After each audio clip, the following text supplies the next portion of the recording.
Very happy to have you with us. Please take a seat.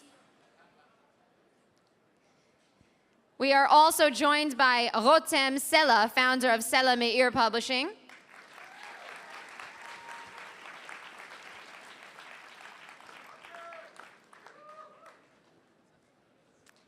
And Amiad Cohen, founder of Shibolet.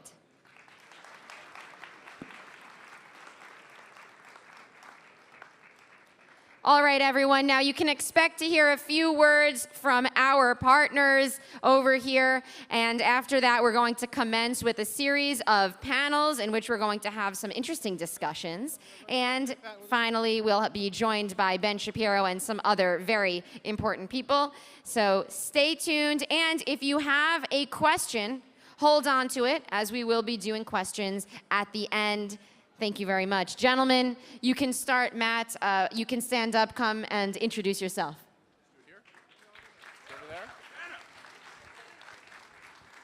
Hello, Israel. How you all feeling? We are honored to bring CPAC to Israel, which puts on the largest political events all over the globe. We go to Brazil, we go to Australia, we go to Korea, we go to Japan. We go all over this world, and it is our great honor to be here in Israel, in the country that has the most important strategic and emotional tie to the United States. Thank you for letting us be here.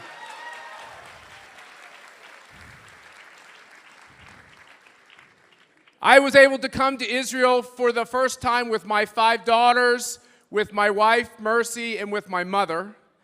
And we have walked your streets, we have learned your history, and we have fallen in love with your cause. Please know that in America, does anybody watch CNN International to know what's going on? I knew I was going to love you even more. Do you know this thing called fake news? It's real and it's a cancer. And what you learn about America is partly true, partly untrue. The fact is, the majority of Americans love what America stands for. They love freedom. They love religious freedom. They love families. They love the rule of law. They love borders. They love walls. They think immigration should be purposeful, and when you want it, and when you need it. And that's what America thinks. And by the way, America believes that we have no greater ally in the Mideast and in the world than the people of Israel. But if you watch CNN, you might get a different idea. And here's what's going on. These forces are trying to divide America. They're trying to destroy us. They're doing to us what people did to you for centuries and centuries. They're taking down our statues. They're changing our history. They're telling us what's right is wrong and what's up is down. They're doing that to divide us and make us weaker and to turn the American cause into a global cause, run by the UN, run by the EU, run by the WHO, run by the elite to tell people what they can and can't do. I hope the people of Israel are rooting those of us in America on to save our country from these terrible forces. We're here in Israel to tell you we stand with you. We think the people of Israel should govern their own affairs. We think the people that come over here from New York City and the United Nations and tell you that you're filled with bigotry and hate should shut up and go away. And when we do these CPACs like we're doing here today, our goal is not to come here as Americans, and we got some great Americans. We have 2 cabinet secretaries for Donald Trump are here today who flew over with us. We have 3 ambassadors from the Trump administration, including close allies to Israel that are part of the Abraham Accords who are here today. And we have a lot of great Americans who are just rooting you on and trying to root us on. So here's the takeaway. Can we do this? Can we work together to make sure that this conservative movement that all of you have established in this country, that it can grow and blossom? Will you call on us when we can help? And will you tell us to go away when we can't? And can you do the same thing for us? Can you help us? Can you join with the freedom lovers of Korea and Japan and those brave voices in Hong Kong and the people of Australia and the people of Hungary and the people throughout Europe who are trying to do the right thing amidst all of these global forces that are in the way? And can you do something else? Can you teach Americans to be proud of why they're on this earth, to be proud of their history, to be proud of their founding? Don't let those outside voices tell you that there was no such thing as the great tragedies you've gone through, to tell you that the biblical truths we know to be right, that somehow they're made up fiction. When we walk your streets and travel around your land, it's rekindled in us that this great human story that God started thousands of years ago has a purpose, and each one of us has a purpose. And part of that purpose is to stand with the people of Israel here today. It's our honor. God bless you all, and thank you for letting us be with you.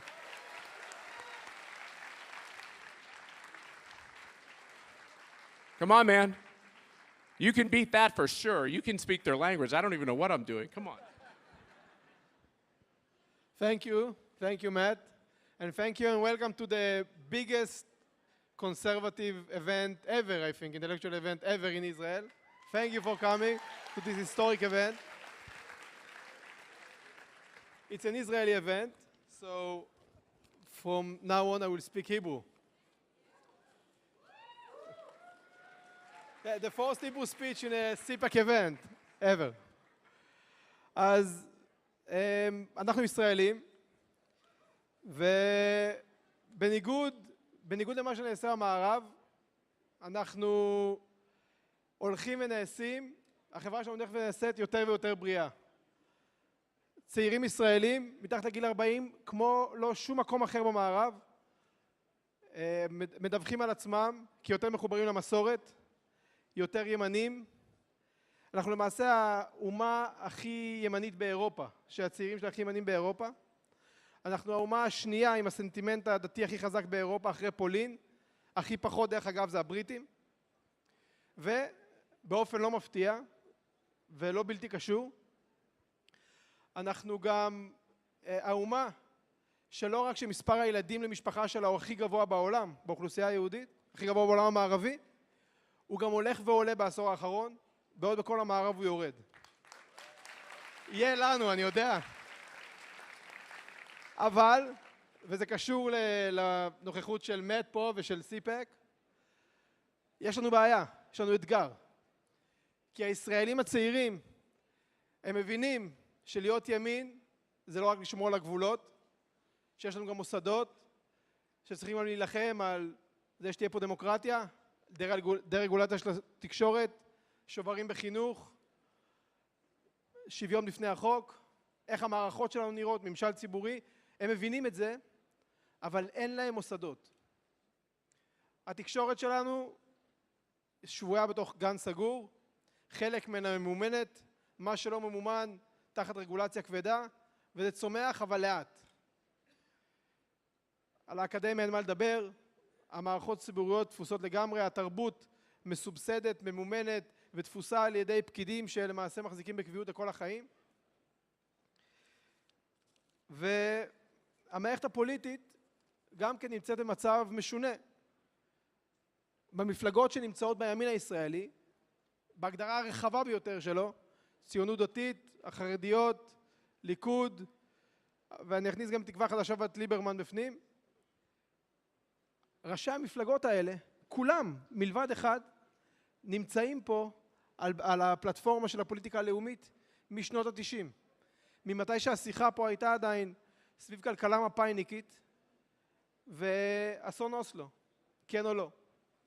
הם לא מכילים את השיחה החדשה הזאת, הם לא מייצרים את השיחה הזאת. אז בעוד יש לנו את הרוח הטובה הזאת, הרוח החדשה הזאת, אין לנו את המוסדות שיכילו אותה. ויבואו וישנו את הפוליטיקה בשביל לתקן את המדינה ולעשות את המדינה הטובה ביותר בעולם, המדינה שיכולה להיות. כאן נכנס הכנס הזה, שמלבד איזשהו פלטפורמה לשיחה, שכוללת גם את השותפים האמריקאים שלנו, היא גם מקור להשראה. היא מקור להשראה כי האנשים שמגיעים לפה, אם זה מאט ומרצדס, שלאפ, שהקימו את CPAC, שזה היום פלטפורמת השיחה, הכנס השמרני הגדול ביותר בעולם, שלמעשה מניע את השיחה האמריקאית, ואם זה בן שפירו, שהקים תוך שנים ספורות אימפריית תקשורת שמתברר לנו לא התתה רק את השיחה האמריקאית, אלא גם את הישראלית. אני אספר לכם שאנחנו לא הספקנו לתלות השלטים בשביל לפרסם את הכנס הזה, לפני שהכרטיסים כבר נגמרו.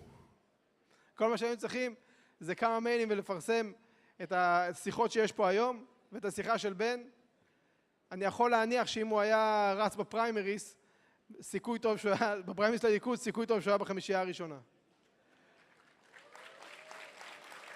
דרך אגב, זה לא בתוכניות וזה unscripted, אז זה לא כותרת בשום מקום. זהו, אז אני מקווה שהכנס הזה יסייע לכם לצאת עם כמה תובנות פוליטיות על המציאות שאנחנו חיים בה, בזכות האנשים המעניינים שמדברים פה היום, וגם שהוא יעניק השראה, ואולי יסייע להצית ולגלגל את אותה שיחה חדשה, שכאמור, אני מאמין, מתוך האירוע ההיסטורי הזה ואירועים נוספים, תבוא ותשנה ותהפוך את המדינה שלנו לטובה יותר. תודה רבה לכם. ואני רוצה להזמין את הבן אדם שאחראי יותר מכל ישראלי אחר על בנייה של התשתית הזאת, עמיעד כהן, חברי, שותפי להקמת הוצאת שיבולת ומנכ"ל קרן תקווה, האיש שבלעדיו זה והרבה מאוד מהשיחות שאתם מכירים לא היו מתרחשות. עמיעד, תודה לך שרביט אליך. Yeah, stand up here. So I messed up, which I do often, but there's a lot of people who flew here from America to be here today, to be part of this CPAC experience, to hear Ben Shapiro, to hear from these great speakers we have come from America. If you came from America to be here at CPAC, will you stand up and tell the people of Israel, turn around, stand up, and communicate by your applause your love for the people of Israel.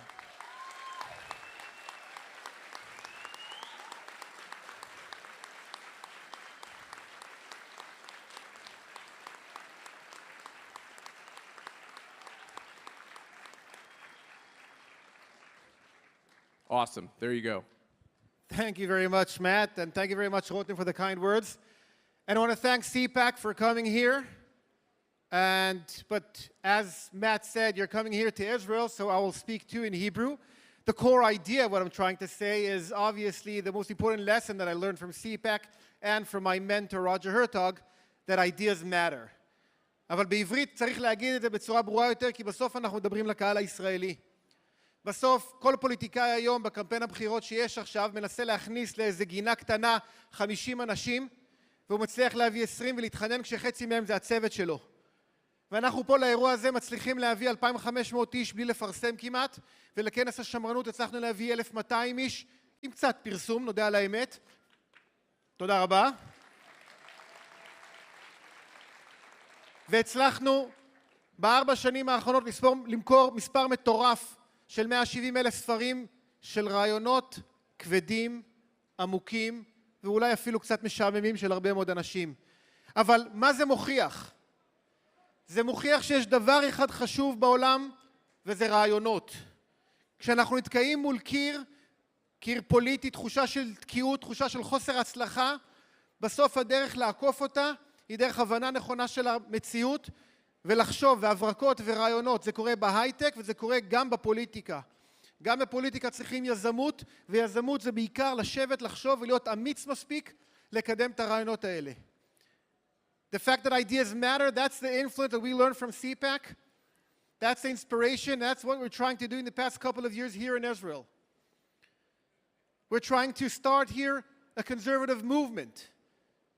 A conservative movement that is under 40 in the meantime, but it will change, and will be entrepreneurial with ideas how to reframe the country, how to make Israel prosper. You know, when I go to the States, a lot of people move from New York to Miami. For a good reason. To Florida.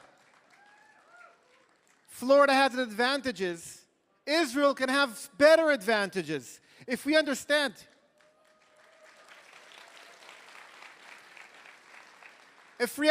and learn from the experience of the world and the most successful country in the world, the United States, how to form a government. Our war now is not on the fields. I'll go back to Hebrew, because it's important to say these things in Hebrew.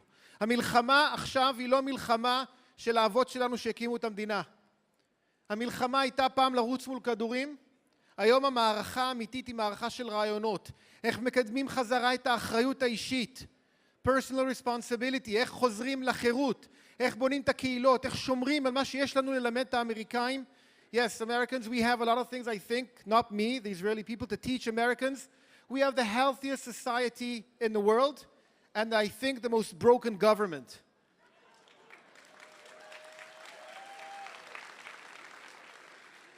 But in counter to fixing a society, that's very hard.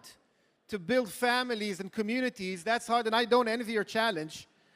To build a government is simple, partially. It's not that simple, but we can do it. So first I want to thank the partnership here with CPAC. I want to thank Jay Schultz. Where's Jay? Jay. Thank you very much, Jay, for doing this beautiful event with us. And my partner, Rotem. And I want to thank you for coming, for emphasizing the importance of ideas. Ideas matter, and with ideas, with articulating the importance of Jewish tradition, Jewish nationalism, with the importance of liberty, free markets, and the importance of our moral and religious tradition, we can make Israel great again. Thank you very much.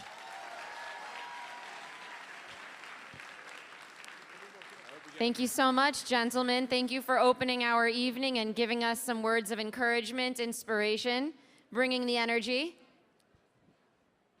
We're now going to have a panel called Conservative Judicial Revolution.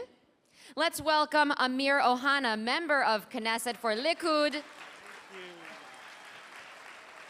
and former Israeli Minister of Justice. Thank you.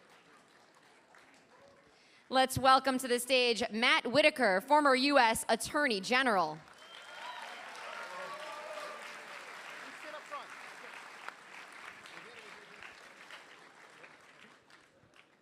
Matt, I skipped you. Let me give you a handshake. I was looking away. Okay. I'm here already. And Dan Schneider, Vice President of CPAC.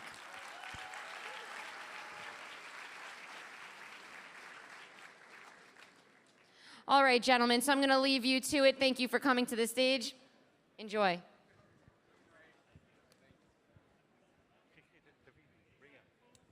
Yes, I'm coming.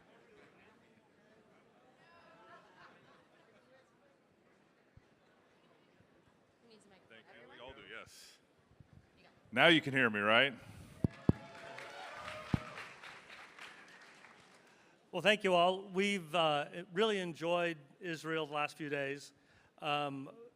We took a little bus tour, and somebody mentioned something about the West Bank, and I said, I don't know what that is. I only know what Israel is.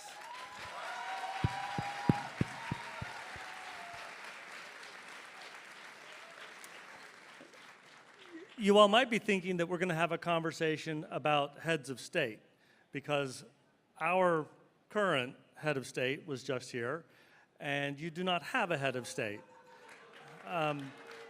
But we're going to be talking about something that has greater implications in the long run, the judiciary. And it is my distinct pleasure to be sitting next to two of the most relevant men in the world to discuss this topic. The man immediately to my left needs no introduction to all of you, former Minister of Justice, current member of the Knesset, Amir Ohana. Thank you. Matt Whitaker served as the U.S. Attorney General in the United States. And I will have to say, I don't know that there was anybody in the Trump cabinet who did more to save the Republic than Matt Whitaker. Hello, Israel. Thanks for having me.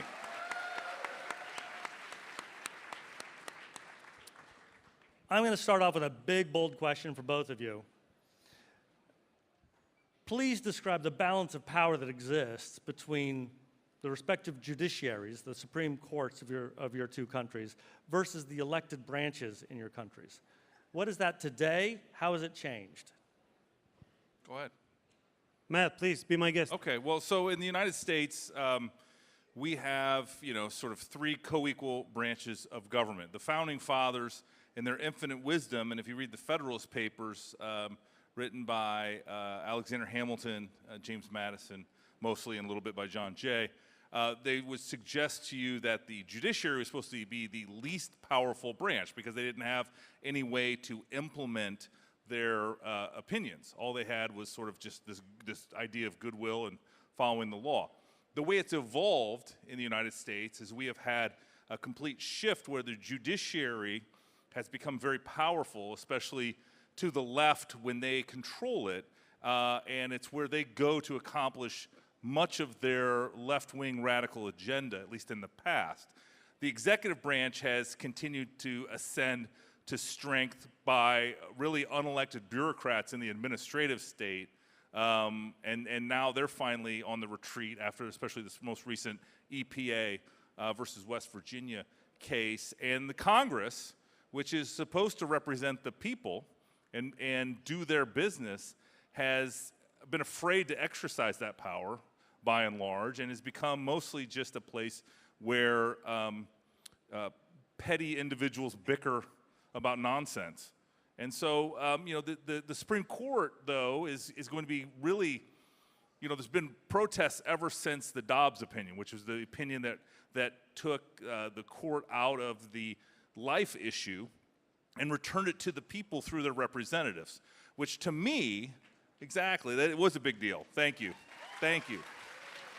To me, that just puts it back in its, we have a constitution that governs and is the supreme law of the United States, and it puts it back in that structure because for so long, the Roe v. Wade opinion for 50 years has stood as this anomaly in American jurisprudence. As I said, the Dobbs opinion, which repealed Roe v. Wade, returned the idea of constitutional jurisprudence closer to the Constitution. So we're going in the right direction in America. We are, but it's not without just some challenges. Conservative legal thought in the United States is not monolithic. You have kind of true conservatives, and then you have libertarians. And so you have these justices that on specific issues, I think of Gorsuch in one case and Kavanaugh and Roberts in another case, are going to sometimes not always agree with sort of where the heartland of American conservatism is. But by and large, there is a 5 or maybe 6 conservative majority out of the 9 justices. Amir. Not only it is just as bad, it's much worse here. I would have to say that, thank you. If I would go to the starting point, I would go to 1977. In 1977 in Israel, we had what we call Hamahapach, the political upset, in which for the first time the prime minister was not from the left wing, but rather Menachem Begin, leader of Likud. But although since 1977 the right wing of Israel formed governments, it is yet to govern. Why is that? Well, now they miss Menachem Begin. They miss our leaders always when they are dead or irrelevant. There will come time, far from now, hopefully, that they will miss Netanyahu as well. But then, Begin was for them a terrorist, a fascist. Ben-Gurion wouldn't even mention his name, belittling him, saying, the person sitting next to MK Badr. So Begin realized and understood the situation he is in, and unfortunately, we have lost the battle between the judiciary and the legislator. Now, we want our countries to be governed by the rule of law, but we don't want them to be governed by the rule of lawyers, which is what we have now. Why is that?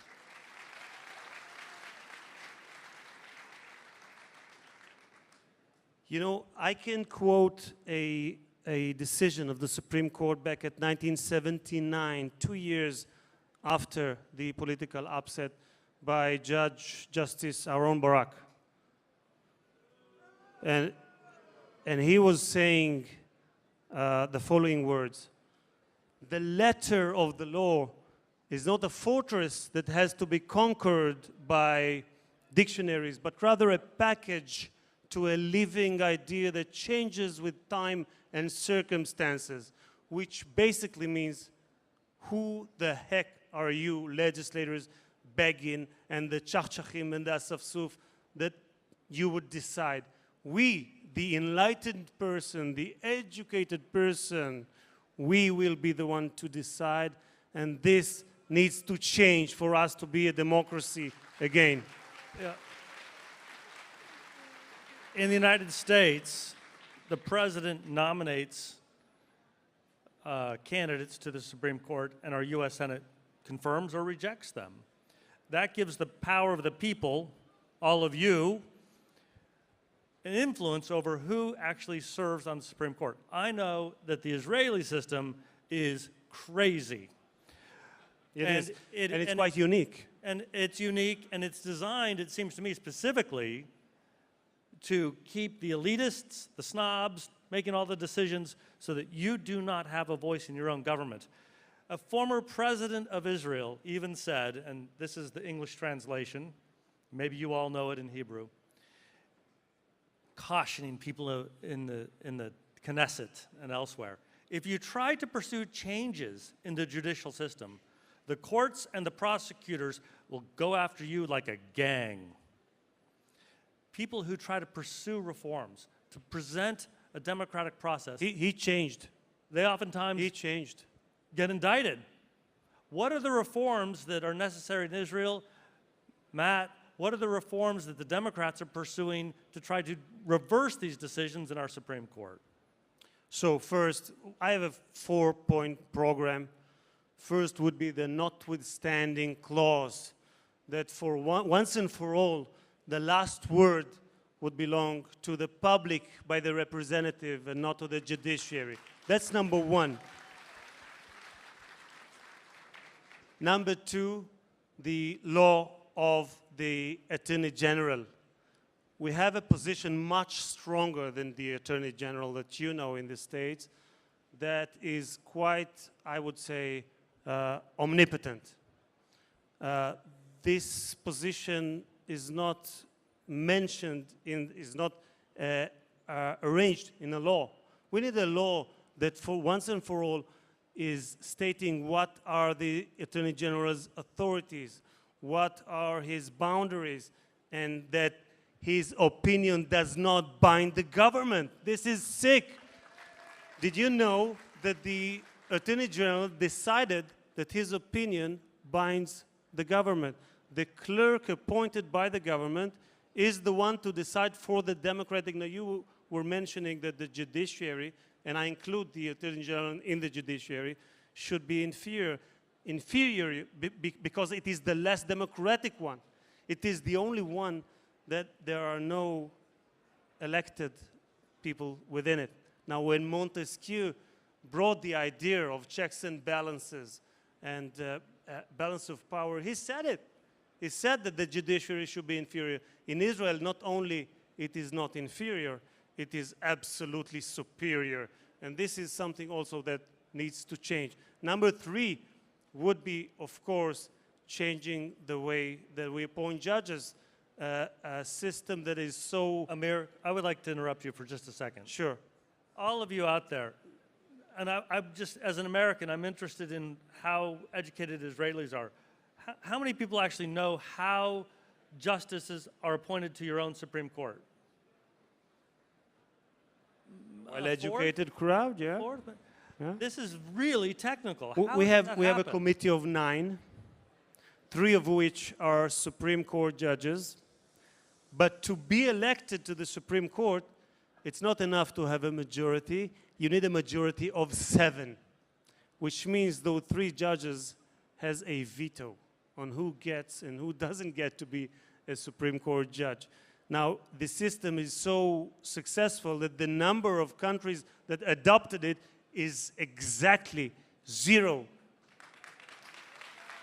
I want to see a system that brings more power to the people by the representative, to see a more pluralistic, a more diverse judicial system that reflects the beautiful mosaic of the Israeli society. That is what I would like to see.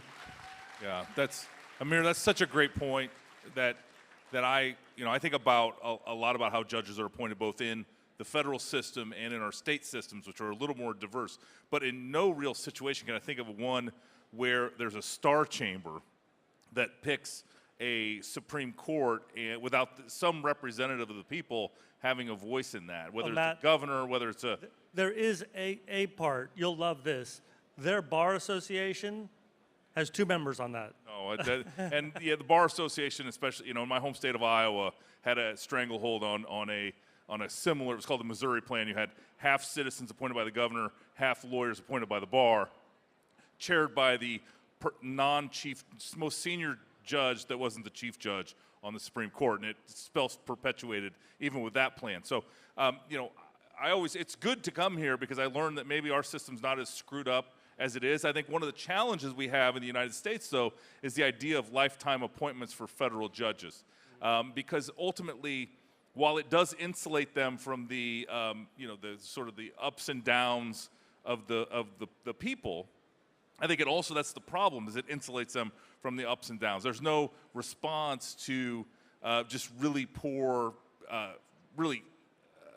rulings over a career or anything. These judges just do their job for life. And one of the things that both the major parties in the United States have realized is it used to be the cherry on top of a distinguished legal career was to become a federal judge. So you'd go in your 60s and you'd serve for about 10 years and you retire with full, lifetime retirement, which was your full salary in the federal system. And both parties got smart and they said, well, if we appoint 40-year-olds, then they can do it for 30 years instead, and we'll have a much longer legacy. I think George W. Bush probably first discovered that, and then successive administrations have discovered that. And now the battle, if you follow American politics, is in the Senate, where the Republicans successfully held open the Merrick Garland appointment for a year. My home state senator, Chuck Grassley, who chaired the Senate Judiciary Committee, successfully accomplished that. Thereby, we got a series of appointments, Gorsuch first, and then Kavanaugh and Amy Coney Barrett. And in those three, it really accomplished the goal of the conservative legal movement that was about 50 years in the making, that was training at a law school level, placing students and recent graduates in clerkships and really vetting them and then ultimately giving them the resume that they could qualify for the Supreme Court. And so, the biggest challenge that I see in the United States is oftentimes we are sold by the elites, by the politicians, that people are conservatives, and you can't really ever find anything on their record that is conservative. John Roberts is a prime example. He spent a lot of time at the Department of Justice, but really never had to make a decision. I mean, having run for office a couple of times, I've had to lay out my position on life and on taxes and all the kind of issues that are important to the American people. And so that type of record is important to know what kind of a judge we're going to end up with at the end of the day. Amir, the United States has a constitution. It's an amazing document written 2.5 centuries ago. Israel has no constitution. Israel has Ottoman Empire law. It's got British law. It's got all kinds of laws. Is there any hope for Israel to adopt a constitution that will help resolve any of these things? If you can find a vast majority of agreement within the Knesset, then yes. But unfortunately, I don't think it's anytime near. Because when the state was established, they were talking about a need for a constitution, but they couldn't agree about what would that constitution be. So the first Knesset brought it to the second one to bring the constitution. That was Hachlatat Harari, the decision of Harari, But the second Knesset was also not successful to bring a constitution. So throughout the years, we are now running for the 25th Knesset, and we still don't have a constitution. What we have is basic laws that were misinterpreted by the Supreme Court as such that brings power to the courts to abort and to cancel Knesset laws, which is very, very controversial here in Israel. Now they have a new sense of idea that they can even cancel basic laws. They didn't do it yet, but they said that they have the power to do that. Now, this is a judicial oligarchy. This is not. Do they have their own democracy. ability to fund themselves, or do you have to pass a budget? Oh, that's a good question.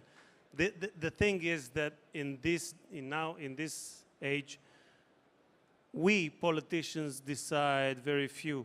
The clerks and the judiciaries are the ones that decide. Why is that? Because in 1977, when I was talking about it, they did a very smart thing. Because Begin did not bring his whole administration, but rather he didn't want to see the left-wing clerks and judiciaries getting fired, he said, stop, you can stay, you don't have to leave. Like in America, they leave, right? You can stay, but you will help me to rule. Of course, they ruled the country in their way, the Mapai, the labor way, but not only this, but they did a very wise thing. They vacuumed the power, they shifted the power from the elected officials to the appointed clerks and judiciaries.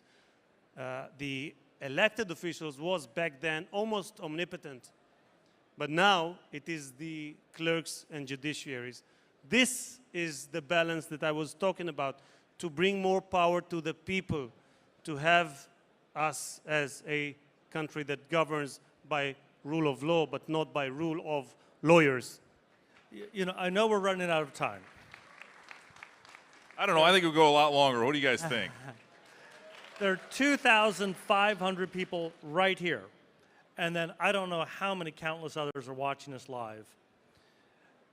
Israel is an amazing country, and it stands on the precipice of becoming the leader in the world. We've got some incredible members of the Knesset. Many I've met. Some have spoken at CPAC in America. I've met many here. Matt, as the former Attorney General of the United States, somebody who also knows about politics and the political process and about grassroots efforts and how the people can work to protect their own rights and to form organizations. What advice, and this is the last question I have before we run out of time, what advice do you have to the Israeli people?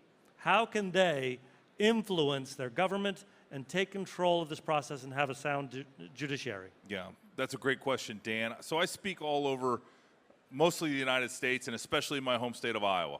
And what I tell my fellow citizens and what I would suggest to you is I always say the future of the republic hangs in the balance. The future of the United States hangs in the balance. But you know what?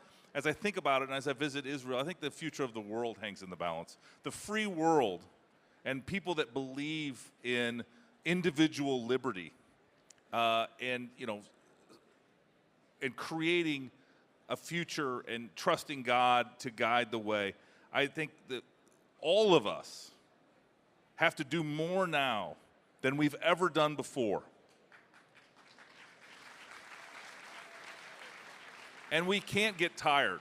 I remember how I felt in 2020, having been in the Trump administration, having watched that election not turn out the way we had hoped, and knowing that a lot of us, I did 4 bus tours across the United States. I did countless numbers of engagements, everything we could possibly do, and it came up short. And I just dedicated myself to not grow weary, not get tired, not think that it's somebody else's job to do the things that we need to do.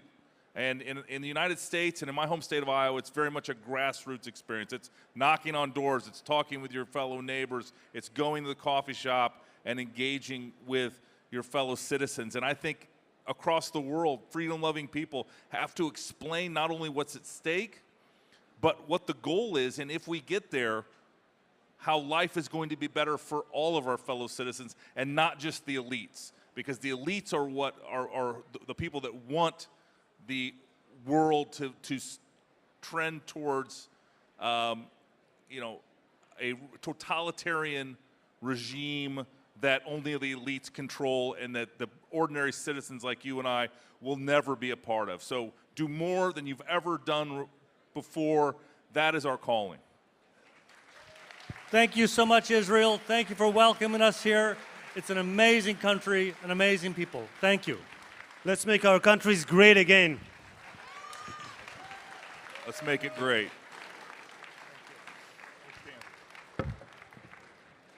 Thank you so much, gentlemen. What an interesting conversation. All right, we have a packed house tonight, okay? But we want to keep it quiet for our guests. They've come a long way from overseas to be here with us, so let's be respectful to them. Now we are going to have a panel titled Peace Through Strength. Let's have a round of applause for our next panel.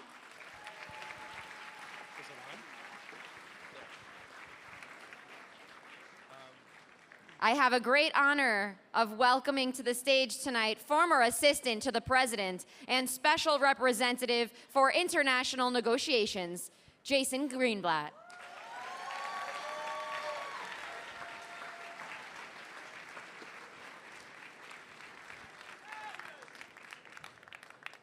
Next up, please welcome Ambassador John Ricolta, former U.S. Ambassador to the United Arab Emirates.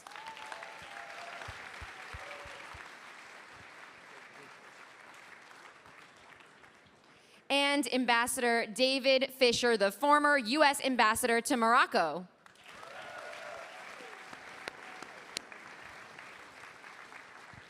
And our delightful interviewer tonight, Mercedes Schlapp, Senior Fellow at CPAC. Thank you, Mercedes.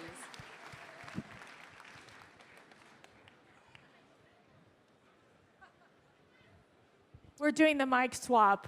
Shalom, good evening. Okay, so I'm a proud American, but I gotta tell you, my family and I, we love Israel. In fact, I think you're gonna see the Schlapp family keep coming to Israel every year. I mean, is this a great event or what? We are so excited to be here in CPAC Israel. It just shows the passion and the love for this country and for freedom. And let me tell you, this panel's called Peace Through Strength, which was President Ronald Reagan's foreign policy doctrine for freedom for all people. And it was President Trump who said that it is our destiny, that it is us, that we are the peacemakers, and it is only going to be peace through strength. And I am so honored to have such a distinguished panelists with me that are the, first of all, Trump superstars. We've got two Trump ambassadors who have broken the mold of how people do diplomacy across the globe.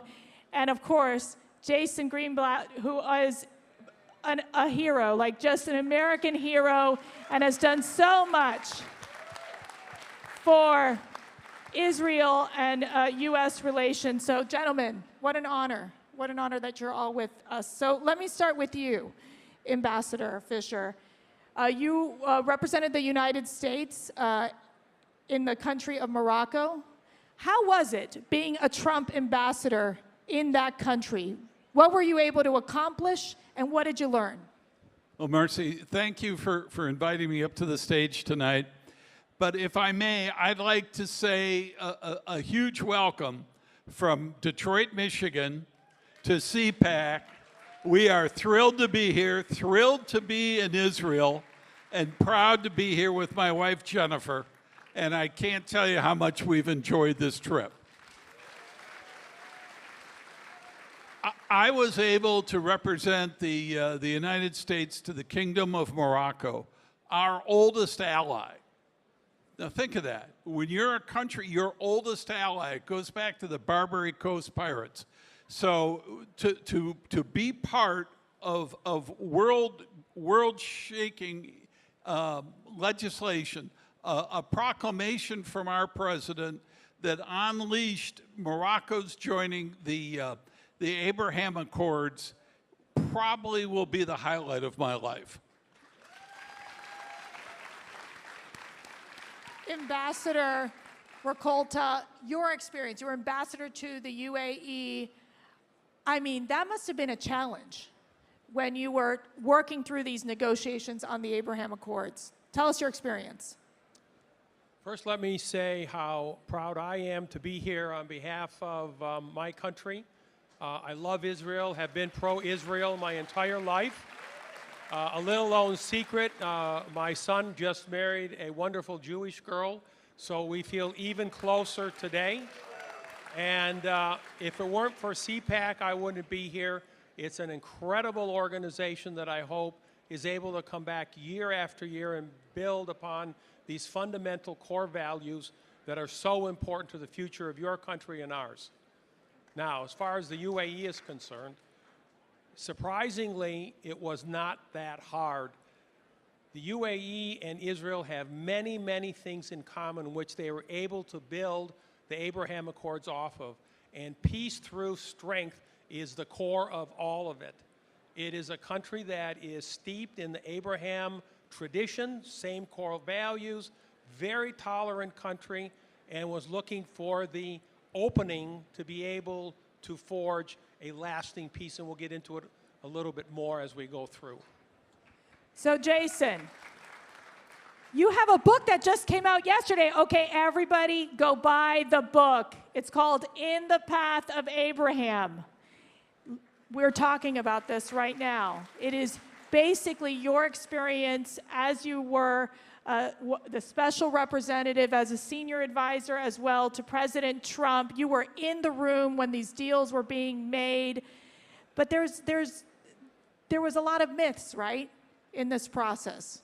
Be the myth buster. What do you want to talk to? What did you learn, and what do you want to tell this audience in terms of the myths that are out there and how we all have a responsibility to make sure that the truth comes out? Well, first of all, thanks for the plug. Really appreciate it. I'm going to take you on the road. Let's talk about one myth, right? I had the privilege of touring Israel with my friends here and a bunch of people I see in the front row, a lot of CPAC folks. And today we went to what I call Hebron, in English, Hebron. If you could believe it, there are a lot of people that say, including UNESCO, that that's not a Jewish site. Can you believe that? It's ridiculous. So what we did is we busted that myth. We busted it in Jerusalem. We busted it from when President Trump made his first visit here, when the Israelis took the American advance team to the Kotel. And the American advance team told the Israelis, get lost. This is not Israel. Could you believe that? We changed that conversation. President Trump went to the Kotel. He put a prayer there. There are so many, he deserves it. Go ahead, applaud for him. He deserves it.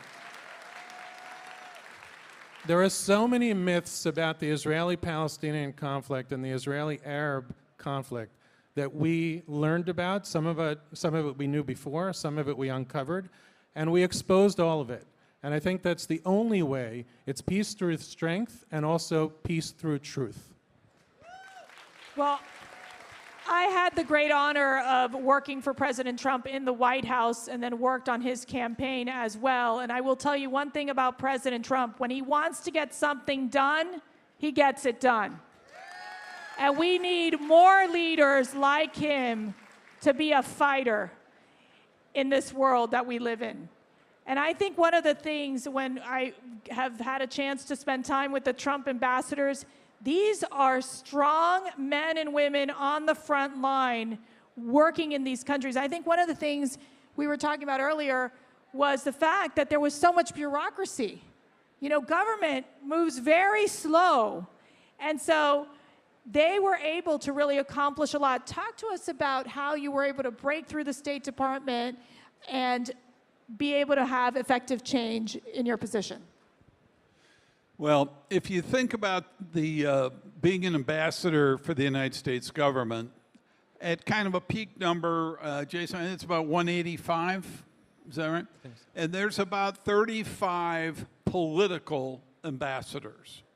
Political ambassador is appointed and asked to serve by the president, not coming up through the State Department, not imbued with different theories. I've been a businessman all my life. I come to a project with a goal in mind. I come to do something to get it done. It's why we enjoy being here with CPAC. There's something to grow here. I will tell you, when you go to a country, that country would like a political ambassador because they have a conduit to the leadership of the country. And that will help us get things done quicker. Ambassador, also your experience with the State Department, how you were able to break through the bureaucracy and get things done. Well, to try to add on what Ambassador Fisher just said, I believe that what we possess that a career diplomat does not is the ability to be able to take risk. We did not take the status quo. I think that Jason Kirchner is to be applauded in a great way. He had a completely new vision on how to achieve peace by bypassing the Palestinians and going directly to a country like the UAE, which was the first one. And so that ability to be able to assess the risk of doing that, willing to take the arrows if it didn't work, is something that's unique within the political ambassador realm. And I would also say that virtually every single State Department employee or worker that I dealt with was an incredible professional, was incredibly smart, understood the region and the dynamics. But where I was different from them is I was willing to stick my head above the firing line, and I really didn't care who shot it off. So we know, I think President Biden came by Israel. I didn't see too much. What happened? We didn't. He came and went. I don't know.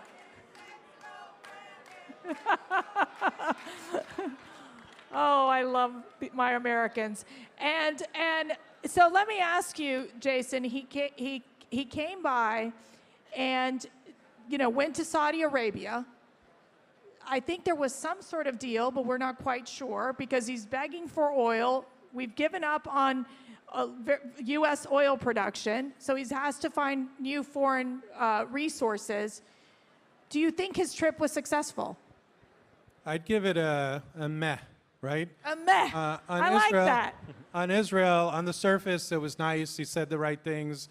He went to Yad Vashem. He met survivors. That was all touching and nice. But where he missed big time is Iran, right? It's clear that Foreign Minister Lapid and President Biden do not agree. And, Foreign Minister Lapid is no hawk, but Foreign Minister Lapid was very clear, we're not going to solve the Iranian threat through diplomacy. And President Biden does not understand that. And I think a lot of pressure should be brought to bear on the Biden administration for that. Another thing he did is he went to the East Jerusalem hospital, similar to what happened with Trump, but we put a stop to that, without an Israeli presence. What does that mean? Is he saying that Jerusalem or parts of Jerusalem are not part of Israel? That's shocking, right? We need to speak up. Is he dividing Jerusalem? Is he not respecting American law, the Jerusalem Embassy Act? And then he went to the Palestinians and made all sorts of promises. First of all, he gave $100 million of U.S. taxpayer money. $100 million, okay? We need that money back at home. There's a lot of things we could do with it. And why is there no money to pay the hospitals? Because the Palestinian Authority pays Palestinians to harm and murder Israelis. I see right in the front, Sander Gerber, one of the key people. Sander, stand up. Okay, don't stand up, stand up. But Sander Gerber was one of the key people in getting the Taylor Force Act passed. A really, really important law on the books of the United States of America. Thank you, Sander, and for all that you do. On Saudi Arabia, look, he wouldn't admit he was going to see the Crown Prince. He wouldn't admit he was going to beg for oil. In the end, he did both. And I think the visit was a the turn of a page. He has many, many more pages to go to fix the relationship he nearly ruptured. Saudi Arabia is a key ally of the United States. They should be commended for what they did with the flyover rights.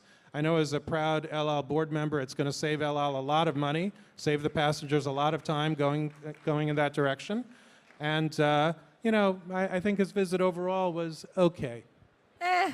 What is it, meh? Is that? Meh. Okay, but the fist bump, seriously, what's up with the fist bump? So he couldn't bring himself to shake his hand.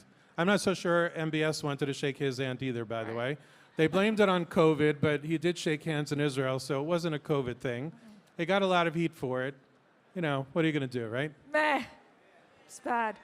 Okay, Ambassador, let me ask you, we're talking about energy independence, something that America is very proud of. And now we've seen this obsession from the left in our country where they are focused on climate change. It is their religion. Forget God. It's about climate change.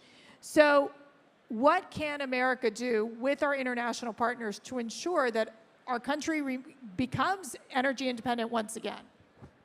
Well, the first thing we need to do is show leadership. There was an expression, wasn't it? Drill, baby, drill.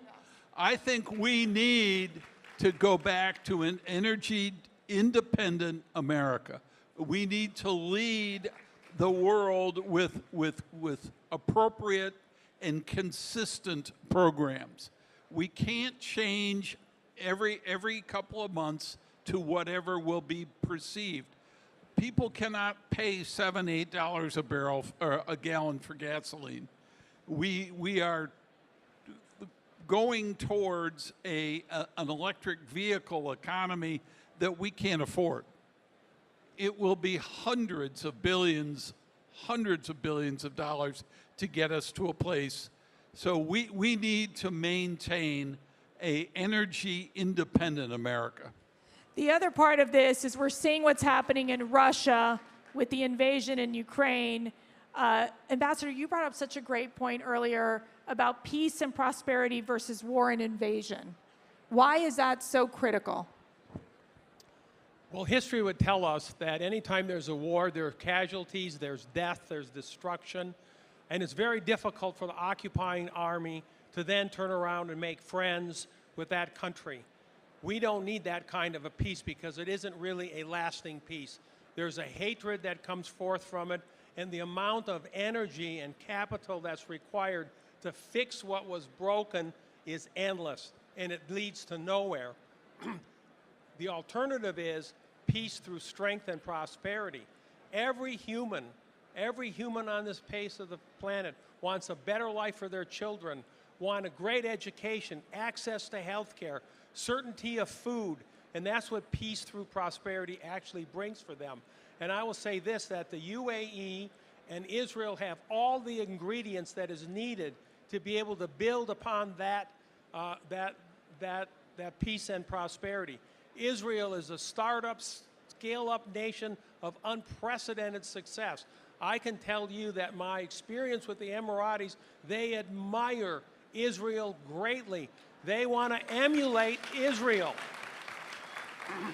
Israel is the beacon of modernity in the region. It's a democratic state. You have things that the Emiratis want and need. They have things that you need, capital.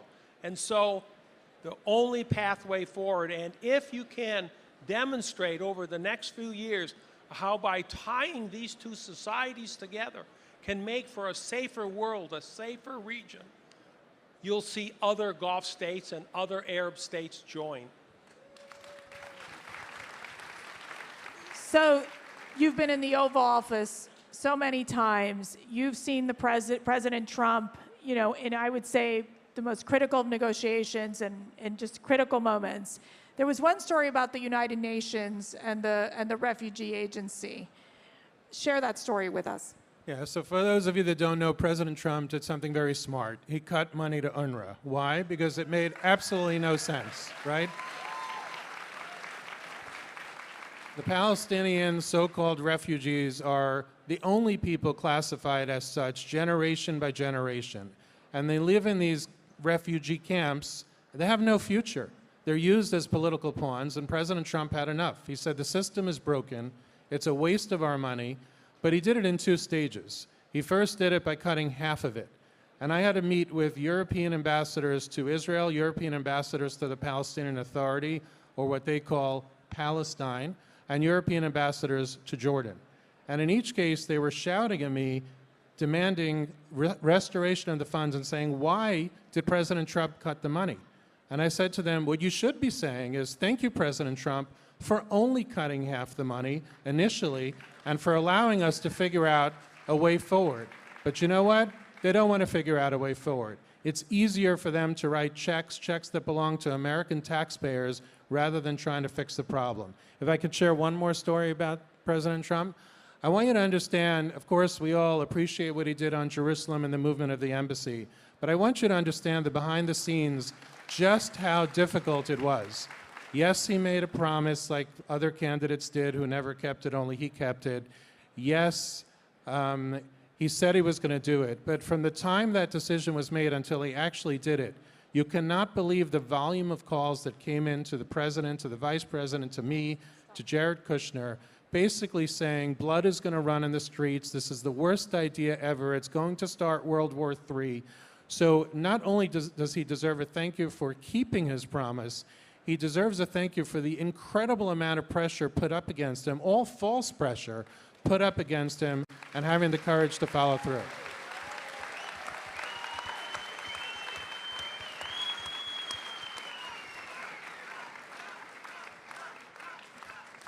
Oh, he would love that.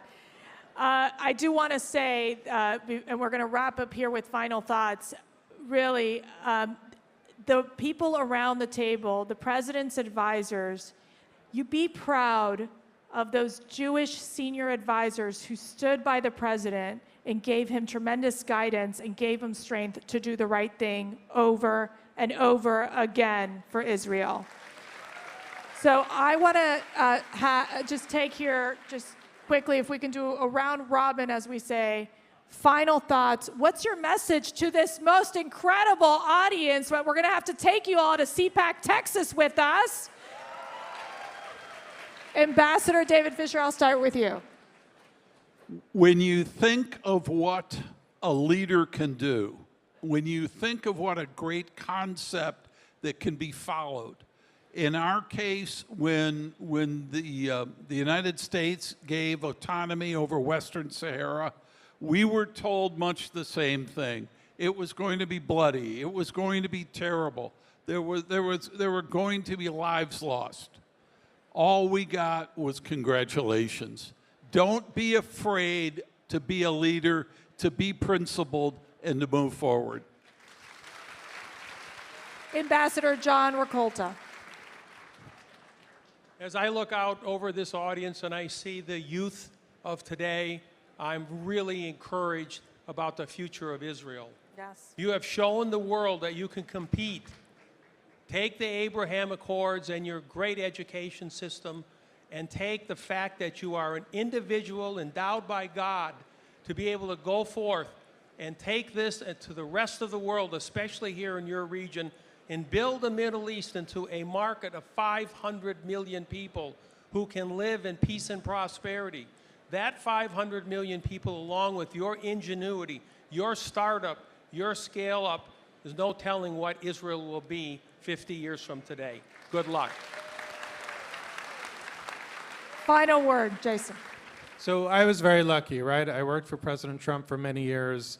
I had a close relationship, David Friedman, Jared Kushner, so many of us on the team. I think David Milstein is here somewhere, Aryeh Lightstone, who's in Israel. Of course, we can't forget Mike Pence, Mike Pompeo, Nikki Haley. So many people were involved in these incredible historic things. But what we did is we opened the door. Now it's your turn. You guys need to become ambassadors for Israel, ambassadors for the Jewish people. Go travel to these countries. Let them get to know you. Let them get to understand you. Teach them. I remember a specific time I was with my son. He's now 23. He was maybe 19, studying at Yeshivat HaKotel. He had a 1-hour discussion with the Crown Prince of Saudi Arabia's trusted advisor about Jerusalem, about the Kotel, about the Temple Mount. The person had no idea of our side of the story. He was taught a certain thing. He was, I don't know, I'll say 60, he'll be upset. He's probably 65, he thinks he's 50. I have no idea. But he had no idea about the truth. You guys need to become emissaries. Speak respectfully, speak diplomatically, but speak the truth. Get out, go do your job. Well, what a great panel. Let's give them a round of applause. God bless you all. Thanks for having us.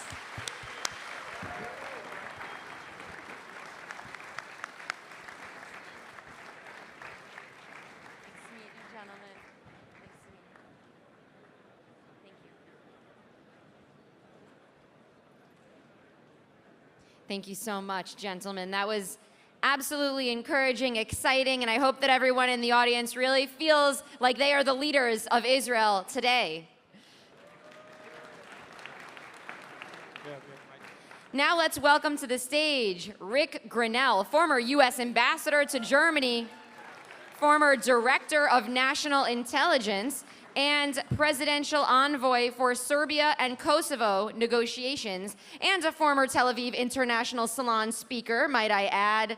He's going to speak to us about why the world misses America first. But before we get to that, we are very excited, both of us, about the move of Kosovo, which the ambassador had a lot to do with in bringing and recognizing Jerusalem as the capital of the State of Israel. As a journalist, this was a very big news story, and it was very exciting. And Kosovo just recently made their move to bring their embassy to Jerusalem, and that is a big statement. Thank you so much. Thank you so much. It is very exciting to be here as a part of CPAC Israel, an incredibly historic event. If you take a look at this crowd, I am humbled to see such a great crowd. Thank you for coming out. I want to start by saying that I'm generally a positive person. But unfortunately, I have some bad news. You know, every great civilization has lasted roughly 250 years.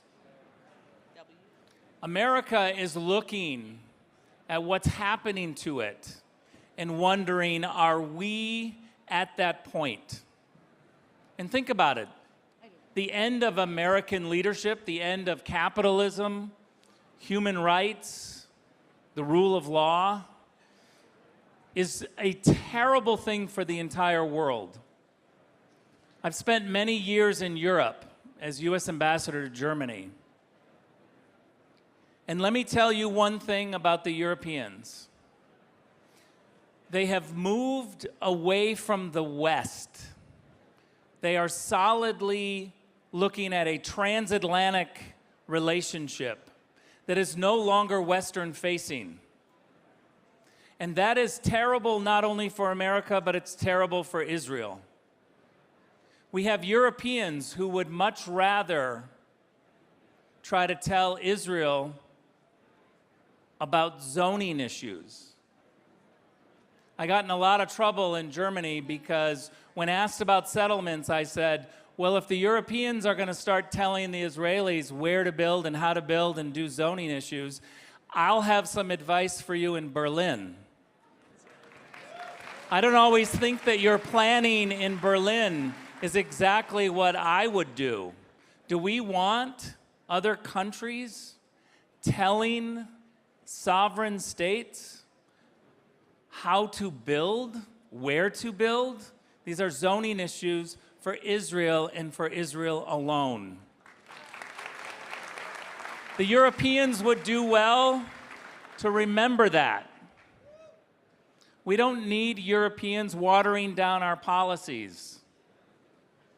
The opposite of America first is consensus with Europe. Let me say that again. The opposite of America first is a strategy where we have to have consensus with the Europeans. You know, I heard over and over when I was in Germany that if Iran had a nuclear weapon, they weren't that concerned that somehow Paris or Berlin or Brussels would be bombed. Europe does not share the same threat assessment as America or Israel. And that's just a fact.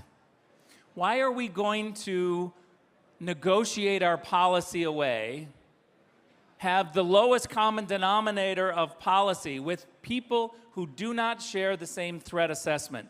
They do not understand the threats that America faces or what Israel faces. I will not be lectured to by people who don't understand that paying your NATO bill is important in order to be a NATO member.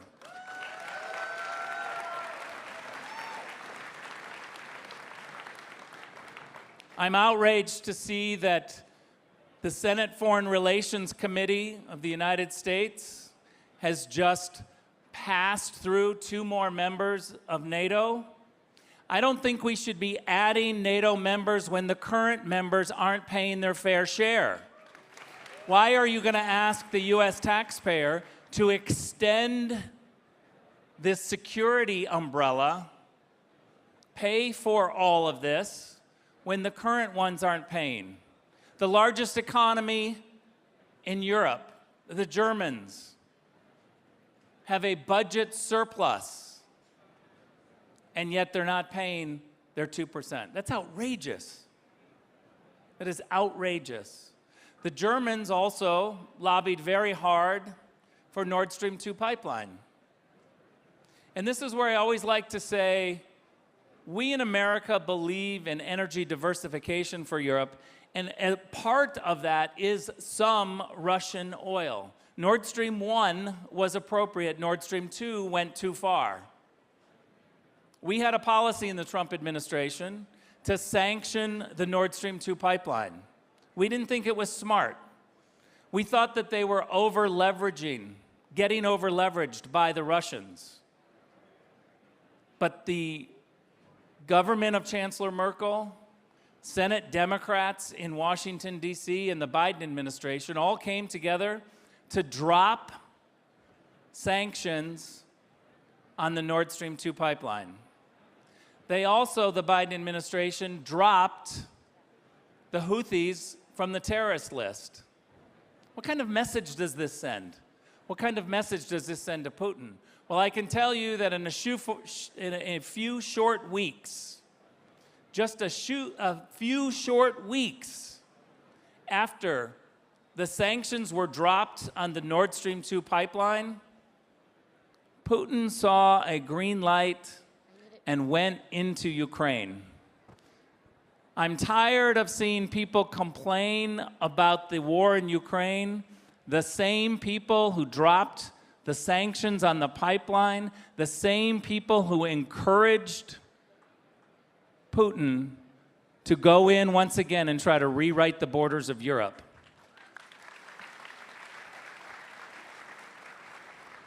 I think it's high time that we have a discussion about the 16 years of Chancellor Merkel. We need to have a discussion. Is Europe stronger? Is the West stronger? Europe lost a member. The EU shrunk. Borders were rewritten multiple times. Ladies and gentlemen, I think we need to put more pressure on the Europeans who are trying to put pressure on Israel in undue ways. Try taking care of yourself before you start giving advice to other countries. We are tired of having Europe pull away from the Western alliance, calling it a transatlantic alliance. Nothing will anger Americans more than to watch the Germans move away from us and move away from the West. We have done too much to save Germany. Too many Americans have given everything. One of the highlights of my life as U.S. ambassador to Germany was taking my then 92-year-old grandfather to Normandy. And I should say to you, back to Normandy. Because when he was an 18-year-old, he left Marion, Ohio, to go and storm the beaches of Normandy. This is the sacrifices that Americans have made over and over and over. And all we ask is that you are Western-facing, that you fight for the West, that you understand that democracy, human rights, the rule of law, that is what we have in a partnership, and that is what we have in a partnership with Israel.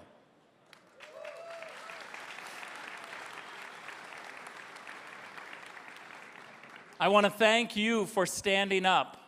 An Israel first and an America first agenda is exactly what the world needs. Never be ashamed of fighting for Israel. Just like I tell Americans, never be ashamed of fighting for America.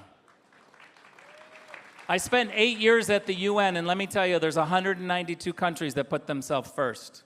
I've been in tens of thousands of diplomatic meetings. I've never been in a one where the other side doesn't ask America for something, and it usually involves money. I'm not going to be lectured to about putting America first by people who always put their country first. And no one should ever apologize for that. I just want to finish by thanking you for being here.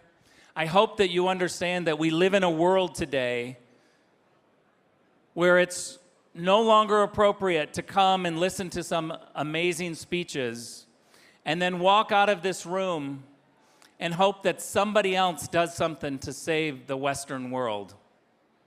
We no longer live in that country. You have to ask yourself every day, what are you doing to save the Western world? We are under assault, and you have a role to play. You must speak out. You cannot be canceled. You must speak up and speak out.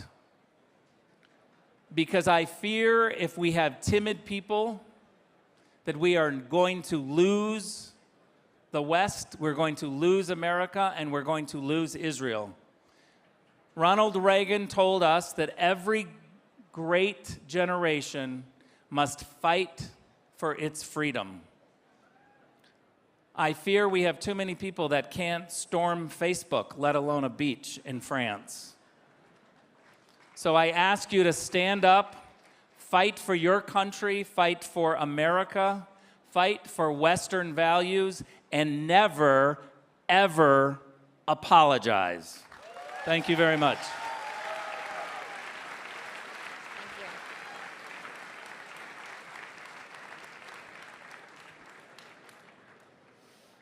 What an uplifting talk. Welcoming back to the stage our salon partner this evening, Matt Schlapp from CPAC.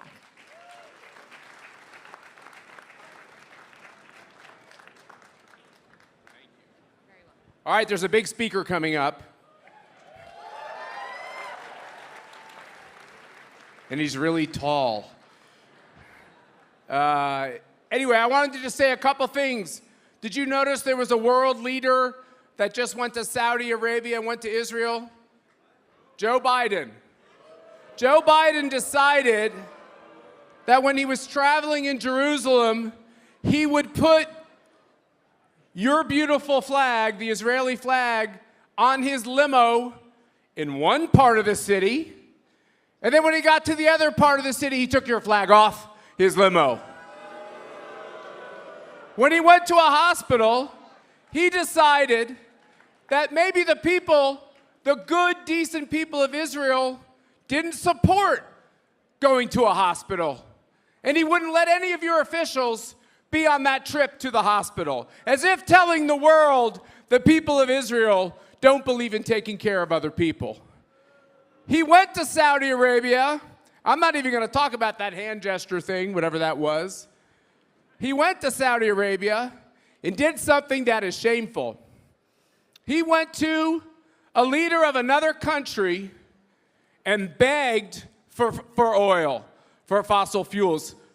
At the same time, in America, where we have more fossil fuels than we need to light every light, heat every home, cool every home, run every car, but yet he's stopping the projects in America, making America more dependent on Mideast oil and going to this country and begging for more oil. I want you to know that when you see that coming from our government, behind that government are millions of angry Americans. They're ashamed that our president would want to be Israel's friend in one place and act like he's not Israel's friend in another place. And you ought to know that in America, we're on to what's going on with our president and our vice president. We have a president who, I often say, can't read a cue card, and we have a vice president who has no clue card.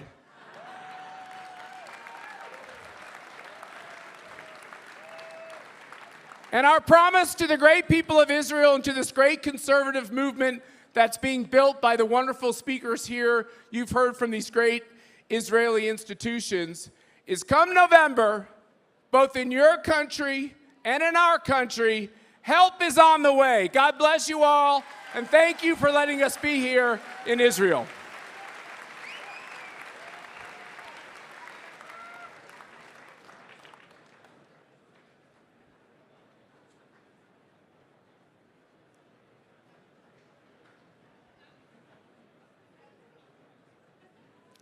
It is an honor to bring to the stage a Tel Aviv International Salon fan favorite, Omri Caspi.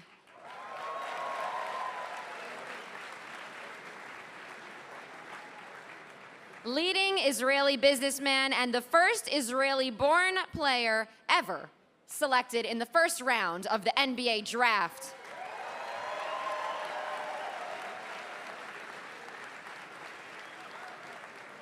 He'll introduce our main event for this evening. He'll introduce the one and only Ben Shapiro.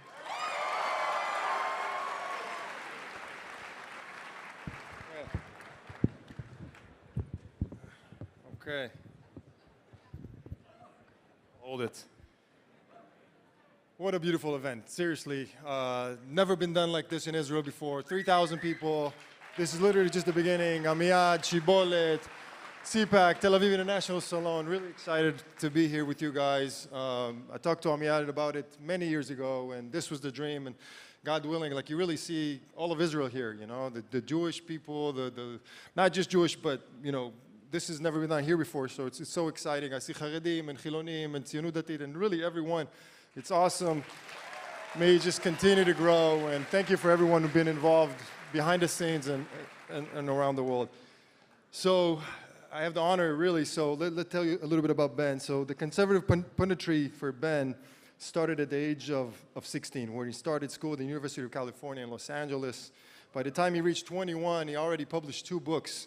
4 of his 11 books have been New York Times bestsellers. From 2012 to 16, Ben edited Brit Right News. Following the time there, obviously, he's the chief editor of the Daily Wire. And yeah.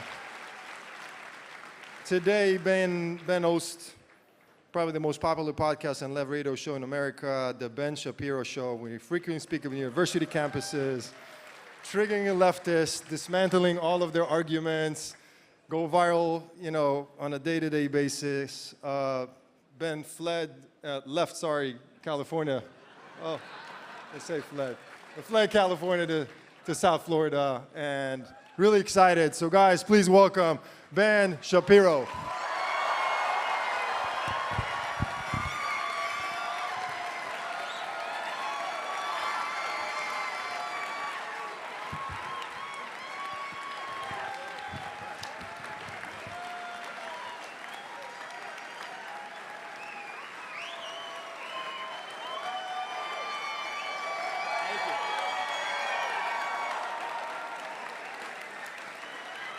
Great to see y'all. Thank you. Toda rabah.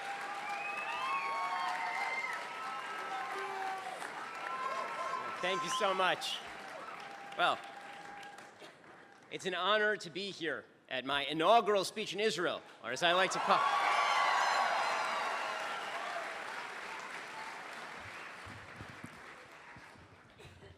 or as I like to call it, my bar mitzvah. I want to thank those who are working so hard to spread intellectual conversation about conservative values in the Jewish state, and all the organizations involved with this event tonight. Shibboleth Press, publishing the very best English language conservative thought in Hebrew. Stella Meir Publishing, bringing solid political literature to Israel. CPAC, with whom I've worked for years. And Tel Aviv International Salon, Israel's largest speakers forum. ותודה לכולכם שהייתם כאן הערב.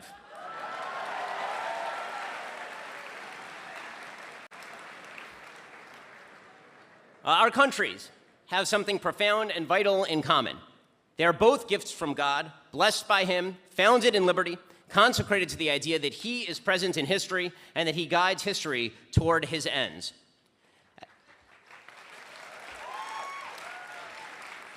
As George Washington said in his first inaugural address, no people can be bound to acknowledge and adore the invisible hand which conducts the affairs of men more than these of the United States.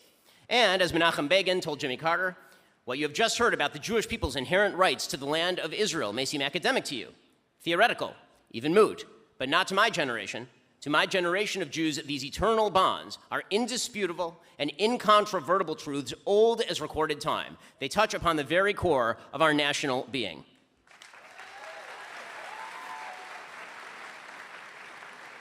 But it's fair to say our countries also have much that differentiates us. And so tonight, I want to talk about something deeply important. What Israel can learn from America and what America can learn from Israel. So let's begin with what Israel can learn from America. Israel's an amazing country. Despite a complete lack of natural resources, a tiny land area located in one of the most dangerous parts of the planet, and a total population of 9.2 million people, Israel has the 20th highest GDP per capita on planet Earth.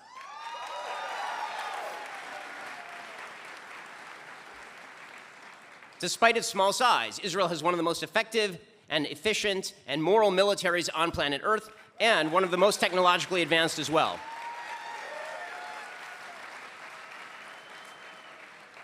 Israel ranks 13th in the world in unicorns, those are billion-dollar startups, and more startups per capita than any country on the planet. This is all due to the intelligence, hard work, and social capital of the people of Israel. Because it really is certainly not due to the economic system of Israel, which is kind of a dumpster fire.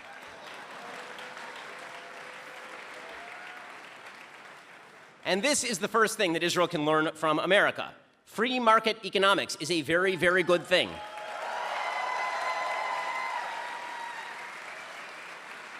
Free markets work to strengthen the living standards of your people. America's dynamism is the result of a tax structure that benefits investment. Precisely the reverse is true in Israel. In Israel, the overall tax burden equates to 30.5% of total domestic income. In the United States, by contrast, the overall tax burden equals 24.5% of total domestic income.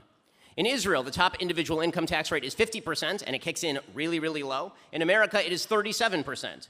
In Israel, the top corporate tax rate is 23%. In America, it's 21%. In Israel, the top capital gains tax rate is 25% if derived by non-controlling shareholders and 30% for everybody else. In the United States, the capital gains tax rate is 15%.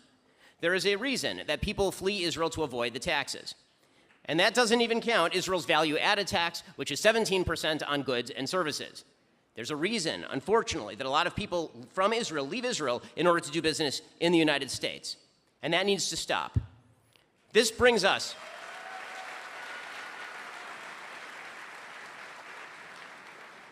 to the second thing that Israel can learn from America, the second problem, the vast bureaucratization of the Israeli system.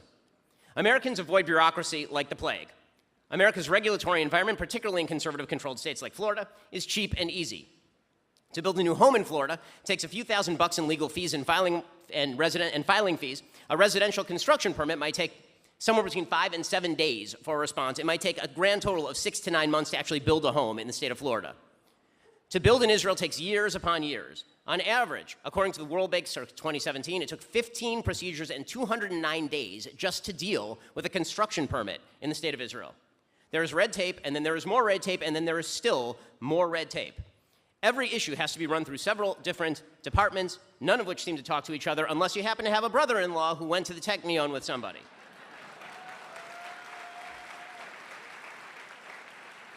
And if you fall afoul of the law in Israel, or even if you're suspected of doing so, it's shoot first, ask questions later. Your bank account can be frozen, your assets can be confiscated, all without showing guilt. There's a reason that the World Bank ranks Israel 75th in the world in ease in registering property, 28th in the world in starting a business, 85th in the world in enforcing contracts. Which brings us to the third big problem, and the third big thing that Israel can learn from America. The unions must be broken.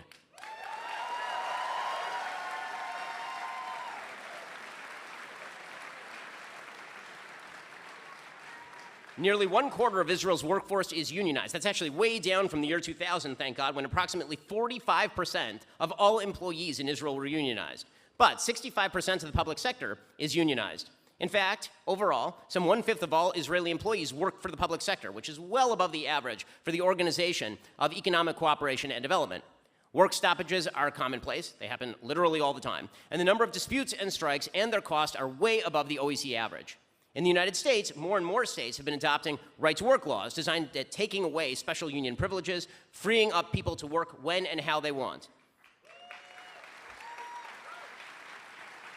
In Israel, unfortunately, the public sector unions punch way above their weight politically, and politicians are simply afraid to cross them. Which does raise the problem of how Israel's government runs. The chief problem here is not actually the political gridlock, which seems pretty common in most Western countries these days. The biggest problem is that an unelected bureaucracy seems to run an inordinate amount of policy in the state of Israel. That's because where the United States has an independent judiciary selected by the executive branch and confirmed by the legislature, Israel has a self-selected judicial branch that actually acts as a merger of the executive and the legislative branches. Thanks to the constitutional revolution of 1992, the Israeli Supreme Court can now rule out of bounds perfectly legal acts of Knesset, leaving an unelected, unaccountable set of oligarchs in charge of national policies in the name of a non-existent constitution. What makes this particularly terrible is a couple of things. First, the fact that the Knesset never even gave this power to the Supreme Court in the first place. And second, the fact that the Supreme Court picks its own successors, which is totally insane. In the United States, again, the president, elected by a majority of the Electoral College, selects justices to interpret a written constitution. Those justices are then confirmed by elected officials in the United States Senate. In Israel, the Supreme Court judges are appointed by the President of Israel from a list submitted by 3 Supreme Court judges, 2 cabinet ministers, one being the Minister of Justice, 2 Knesset members, and 2 representatives of the Israel Bar Association. Approval requires 7 of the 9 members of the committee, which means that the left-wing Supreme Court has complete veto power over anybody who is too moderate. Just as bad, Israel's Attorney General is selected by unelected bureaucrats, including a retired judge from the Supreme Court, a former Justice Minister or Attorney General, a Knesset member chosen by the Constitutional Affairs Committee of the Knesset, and an attorney chosen by the Israel Bar Association. I don't know where they got all this power, the Bar Association. And a legal expert chosen by university law schools in Israel. None of this makes any sense. It's totally crazy.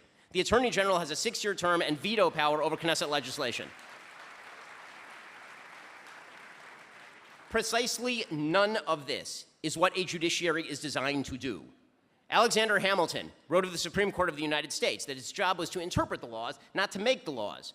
He wrote in Federalist 78, the courts must declare the sense of the law. If they should be disposed to exercise will instead of judgment, the consequence would equally be the substitution of their pleasure to that of the legislative body. The observation, if it proves anything, would prove there ought be no judges distinct from that body. Israel has adopted precisely the opposite principle to its own detriment. So, in short, America's governmental system is better than Israel's, and it's not particularly close. Okay, so now let's talk about the flip side of the coin. What can America learn from Israel? What can America learn from Israel, a tiny country of 9.2 million people, as opposed to a country of 330 million people? A new country established within living memory of many human beings? What can the most powerful country in the history of the world learn from a country with enemies on all of its borders, a country routinely described as at existential risk, a country about whom major political forces promote the possibility that it ought to cease to exist entirely? Well, the answer is that Israel has quite a lot to teach America. In the main, America has one major thing to learn from Israel, that a nation state must have at its heart a nation.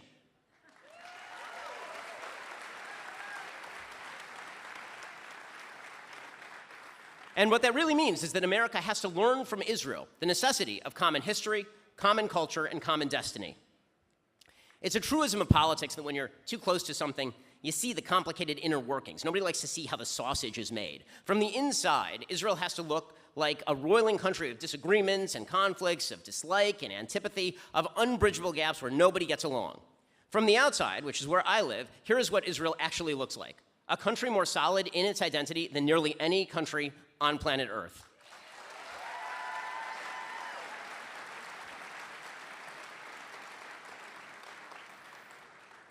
Rabbi Yosef Ber Soloveitchik famously spoke on Yom HaAtzmaut in 1956 at YU in New York. In that speech, he talked about the two covenants that bind the nation of Israel. Brit HaGoral, the covenant of fate, and Brit Ye'ud, the covenant of destiny. According to Rabbi Soloveitchik, the nation of Israel was bound by a covenant of fate, a, quote, strange force merging all individuals into one unity. A Jew, said the Rav, quote, cannot banish the God of the Jews from his world. Even if he desecrates the Shabbat, defiles his table and his bed, tries to deny his identity, he will not escape the dominion of the God of the Jews, which follows him like a shadow. That is the story of the Jews for over 3 millennia, a people bound together by common history and common culture.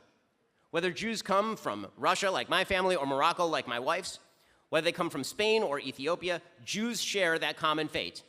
They share a common history, a history that begins with Avram Avinu and is passed down generation to generation until the giving of the Torah at Har Sinai to Moshe Rabbeinu, a history that spans from the destruction of the First Temple in 586 CE to the liberation of Yerushalayim in 1967, a history that links the study halls of Yavna with the Yeshivot of Lithuania with the Talmud classes of Yerushalayim, a history that carries forward from the Egyptian Exodus to the ingathering of the exiles over the course of the last 150 years, and a history that connects from the Spanish Inquisition to the pogroms of Tsarist Russia to Kristallnacht to anti-Semitic pogroms in Lod, a history that links the martyrdom of Rabbi Akiva with the martyrdom of our great-grandparents and grandparents and parents and brothers and sisters in the Holocaust, a history that joins the vows of Paro to the vows of Haman to the vows of Hitler to the vows of the Ayatollahs and Hamas and Hezbollah to wipe the Jews from the planet.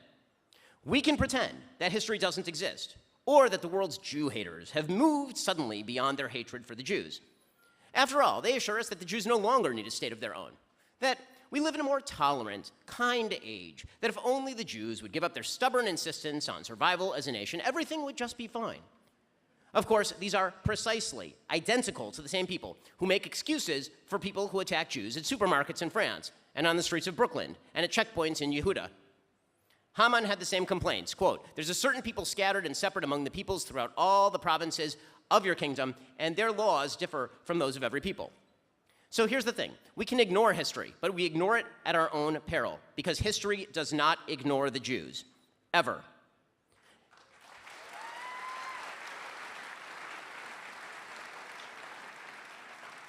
Israelis understand Brit HaGoral in a unique way. They understand it because history is around them at all times. They can run from it. They can pretend that Israel's enemies will suddenly put down their arms, that if Israel abandons Hebron or the Gaza Strip or East Jerusalem, that magically history will end. But history doesn't end. And increasingly, Israelis have realized this. They realize that the historic tide between the Jews and the land of Israel cannot be severed, even when it is broken. That no matter how much Israel may want to be the same as other nations, it will never be so.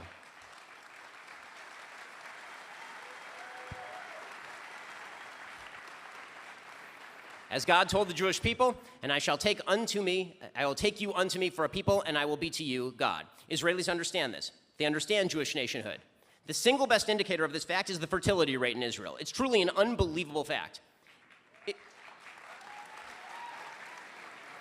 Israel, because it is comprised of people who understand the worth of their nation and its need for survival, represents the only Western country with a fertility rate above replacement rates. The only one. In fact, it's truly an amazing stat when you think about it. In fact, even the most politically left-wing areas of Israel reproduce at higher rates than other countries. In Tel Aviv, the fertility rate is 2.49. In Haifa, the fertility rate is 2.35. And as you would expect in Yehuda v'Shomron, the fertility rate is 4.58.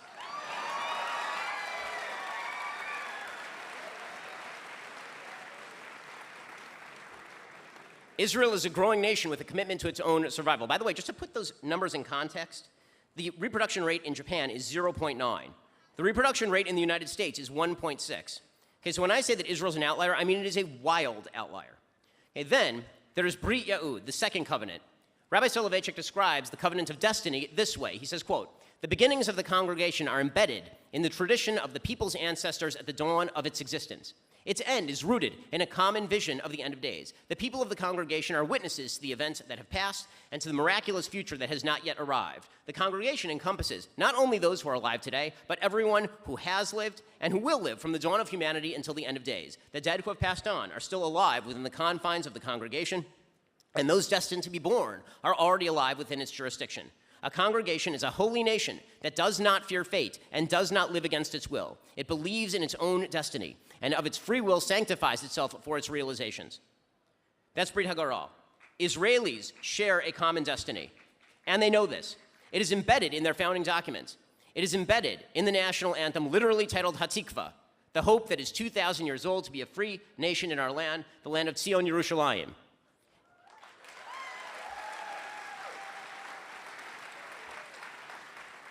It is embedded in Israel's nation-state law, which calls for Jewish immigration and the ingathering of exiles, development of Jewish settlement as a national value, the Jewish Shabbat and festivals as established days of rest in the state, and which acknowledges that the state of Israel is the nation-state of the Jewish people, in which it fulfills its natural, religious, historic right to self-determination. Israel is inextricably intertwined with the destiny laid forth for it in the biblical history that lays out its entire reason for being, to be a nation that embraces the book of the covenant, saying, Na'aseh v'nishma. So what does that commitment entail? It entails a recognition that Israel has its own unique mission, a mission to recognize the special connection between Israel and the land, to fulfill the promise that if Israel keeps God's covenant, you shall be my treasured possession among all the peoples, you shall be to me, a mamlechet kohanim v'goy kadosh, a kingdom of priests and a holy nation.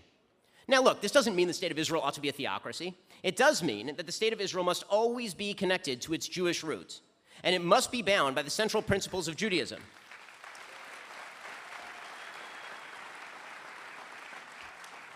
To be a light unto the nations through virtue and responsibility, a beacon to the world through freedom and duty. Indeed, God keeps his promises. Israel is a nes. It's a tiny outpost of freedom and democracy and virtue in a region filled with tyranny and horror. It's a technological powerhouse, bringing new solutions and innovations to the planet. It has developed one of the two most moral militaries on planet Earth, along with my home country of the United States. So this is what America can learn from Israel. It can remind itself that its exceptionalism, its unique place among the nations, is not a coincidence. America can remind itself that it too has covenants of fate and covenants of destiny. America can remember that it was founded as a nation rooted in certain principles, the principles of Judeo-Christian morality on the one hand and the promises of the Declaration of Independence on the other. America can remember her own history and refuse to allow it to be undermined. And America can recognize her unique destiny, a destiny explained by Benjamin Franklin in his remarks to the Constitutional Convention of 1787, quote, "I have lived, sir, a long time, and the longer I live, the more convincing proofs I see of this truth, that God governs in the affairs of men. And if a sparrow cannot fall to the ground without his notice, is it probable that an empire can rise without his aid?" Indeed, America has spread freedom to more people than any nation in the history of the world. It has spread prosperity to all corners of the globe. America has liberated hundreds of millions and fed billions. That is because America is the greatest country in world history. America has a special history and it has a special purpose. But here's the thing. America is forgetting that history and that purpose. In fact, that history and purpose are being purposefully undermined by many people who despise what America stands for and who wish to substitute utopias of their own for covenantal destiny America represents. America is plagued with the view, common throughout universities and the media and major parties, I won't mention any names, crammed down by bullied corporations, that the United States was born in sin and corrupted through and through. That America is the country of slavery and racism, not the country of liberty and tolerance, that America's Judeo-Christian heritage are the source of bigotry and evil, and that those traditions have to be replaced by the cult of individual feelings subsidized by society, that America has no business on the world stage because it's imperialistic and exploitative.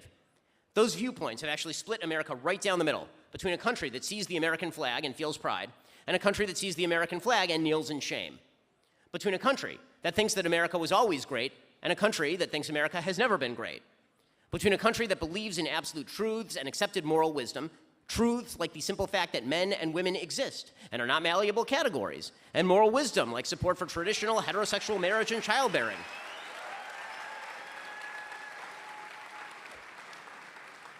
split with a country that believes that my truth trumps the truth, and that accepted moral wisdom is merely discriminatory dogmatism, that men can be women, women can be men, both can be chickens, and the summit of human existence lies in the subjective sexual self-definition of each and every individual.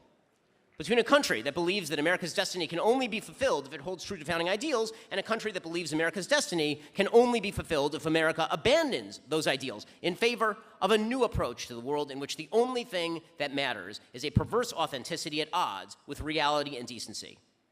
It is no coincidence, by the way, that those who oppose American exceptionalism also oppose Israel. 71% of Republicans have a positive view of Israel, compared with 44% of Democrats and independents who lean Democrat. A majority of those under the age of 30, heavily Democrat, some 56%, have an unfavorable view of the state of Israel. That same group tends to fall heavily into the camp that believes American exceptionalism is evil. And that group is gaining ground extremely fast in the United States. So perhaps that's the last lesson that America can teach Israel. Do not let any of this crap happen here.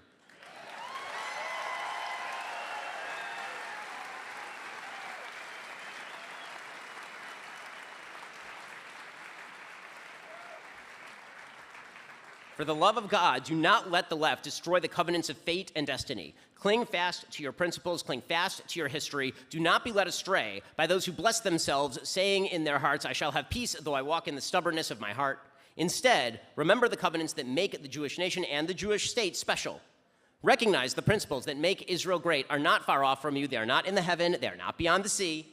They are embedded in your families, in your lives, in the lessons you've learned from your parents and from your grandparents and from their parents and from their grandparents all the way back to time immemorial. If you remember those principles, you will prolong your days upon this land. For America and for Israel, that is our life. That is the length of our days. America has never known exile, but the Jews have. And as Israel knows, failure has tragic, horrifying consequences. History is filled with pain and suffering, all brought on because Yeshurun got fat and kicked. But we have the capacity, Americans and Israelis alike, to choose a different path. We have the ability to choose life so that we and our children may live. Let us all choose life. If we do so, our enemies shall dwindle away before us, and we shall tread upon their high places. Thank you so much.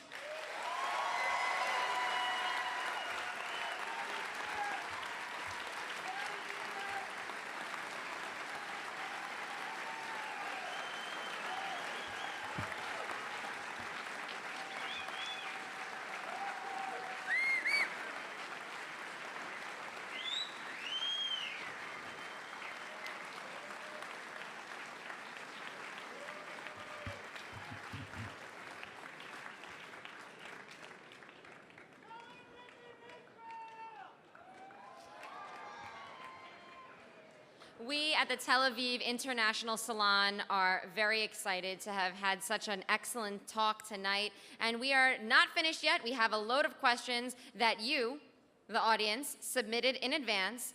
And in order to parlay those questions, we have a very, very prominent Israeli journalist amongst us.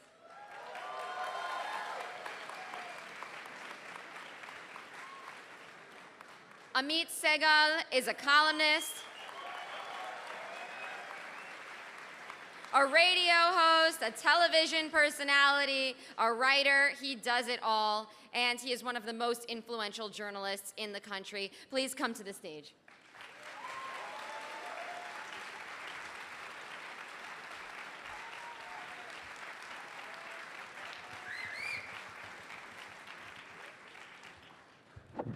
Well, I had a strange feeling because for the first time in my life, while hearing Ben speaking, I felt both old and slow.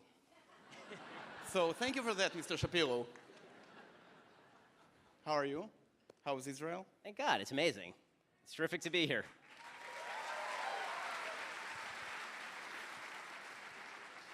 Let's talk business.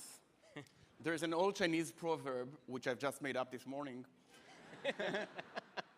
saying that two things are hardest to translate: poetry and politics.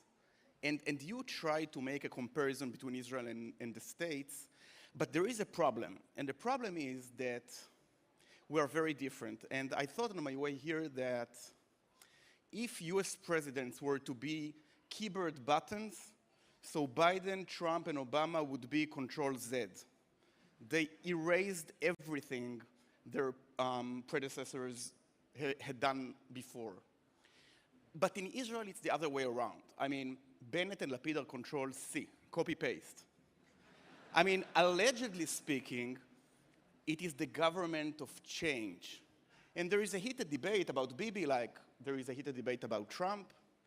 But at the end of the day, when it comes to Iran, Gaza, settlements, economy, it's more of the same. So first of all, how do you explain this? I mean, it's like you in the States have two trains full of explosives come to each other, and we are the Hyperloop. I mean, we are without oxygen. There are no issues. What is it? Well, I mean, I think that... That was a long question. It was, and I'm trying to suss out all the different parts of it, to be honest with you. I think that when it comes to America, the idea that each party sort of rolls back what the other has done is a result of the fact that everything is now done through the executive branch in the United States. No major legislation gets passed. That means that a president signs executive orders, the next president comes in, and he reverses all those executive orders. And this process just continues apace. In Israel, it seems to me that the lack of issues to argue over, in some ways, that is just a reflection of the massive success that you've seen in this country. When you have presidents who are sort of bouncing back and forth, erasing everything that their predecessor has done, if in Israel the real problem is that it's hard to identify the differences between everything everybody is trying to do, what that really speaks to is the fact that there is greater unity than there's ever been in the history of the state of Israel, which you see. I mean, I was here in 2000. Right, the first time I visited Israel, I was 16 years old. We came in 2000. It was right after Ric Sharon had gone up onto the Temple Mount, onto Har Bayit. And there was an active left in the state of Israel that was promoting the idea that East Jerusalem should be given away. Ehud Barak was actively promoting that. That's unthinkable today. I mean, the Israeli public has woken up to this. I mean, the simple fact is that when I look at Knesset, obviously there's a difference between Yair Lapid and Naftali Bennett and Bibi Netanyahu. But when I look at the constituency of the Knesset, what I see is a Knesset in which the left barely has a place. The left doesn't, and Meretz and Labor used to be dominant parties in Israel. Now they essentially don't exist. Yes. Don't be too sad about that, by the way. Oh, I'm not. Okay. I'm quite pleased. Exactly. But there is another thing about it. I mean, we already had our January 6th, and it was on January 6th, 1952, when hundreds of protesters from the right wing actually stormed the Knesset with stones, led by Menachem Begin, the soon-to-be prime minister.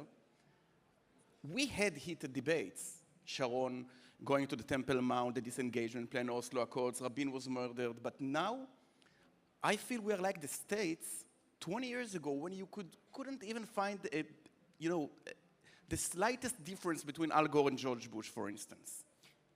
I think that's true, although I would actually argue that the big differences in the United States, you're right, that they started to emerge after Bush and Gore, but the real beginning of major problems for the United States actually began to arise at the end of the Cold War, because the Cold War provided a unifying impetus inside the United States. At the end of the Cold War, with the fall of the Soviet Union, the United States was the unchallenged global hegemon, and that meant that there was there were going to be new arguments in which people sort of went after one another. In Israel, almost the precise reverse occurred. After Oslo, you saw the rise of this really serious post-Zionist movement that basically said that Israel didn't even, why should it exist? Should it exist? These questions were really being asked in the late 90s when I was a teenager.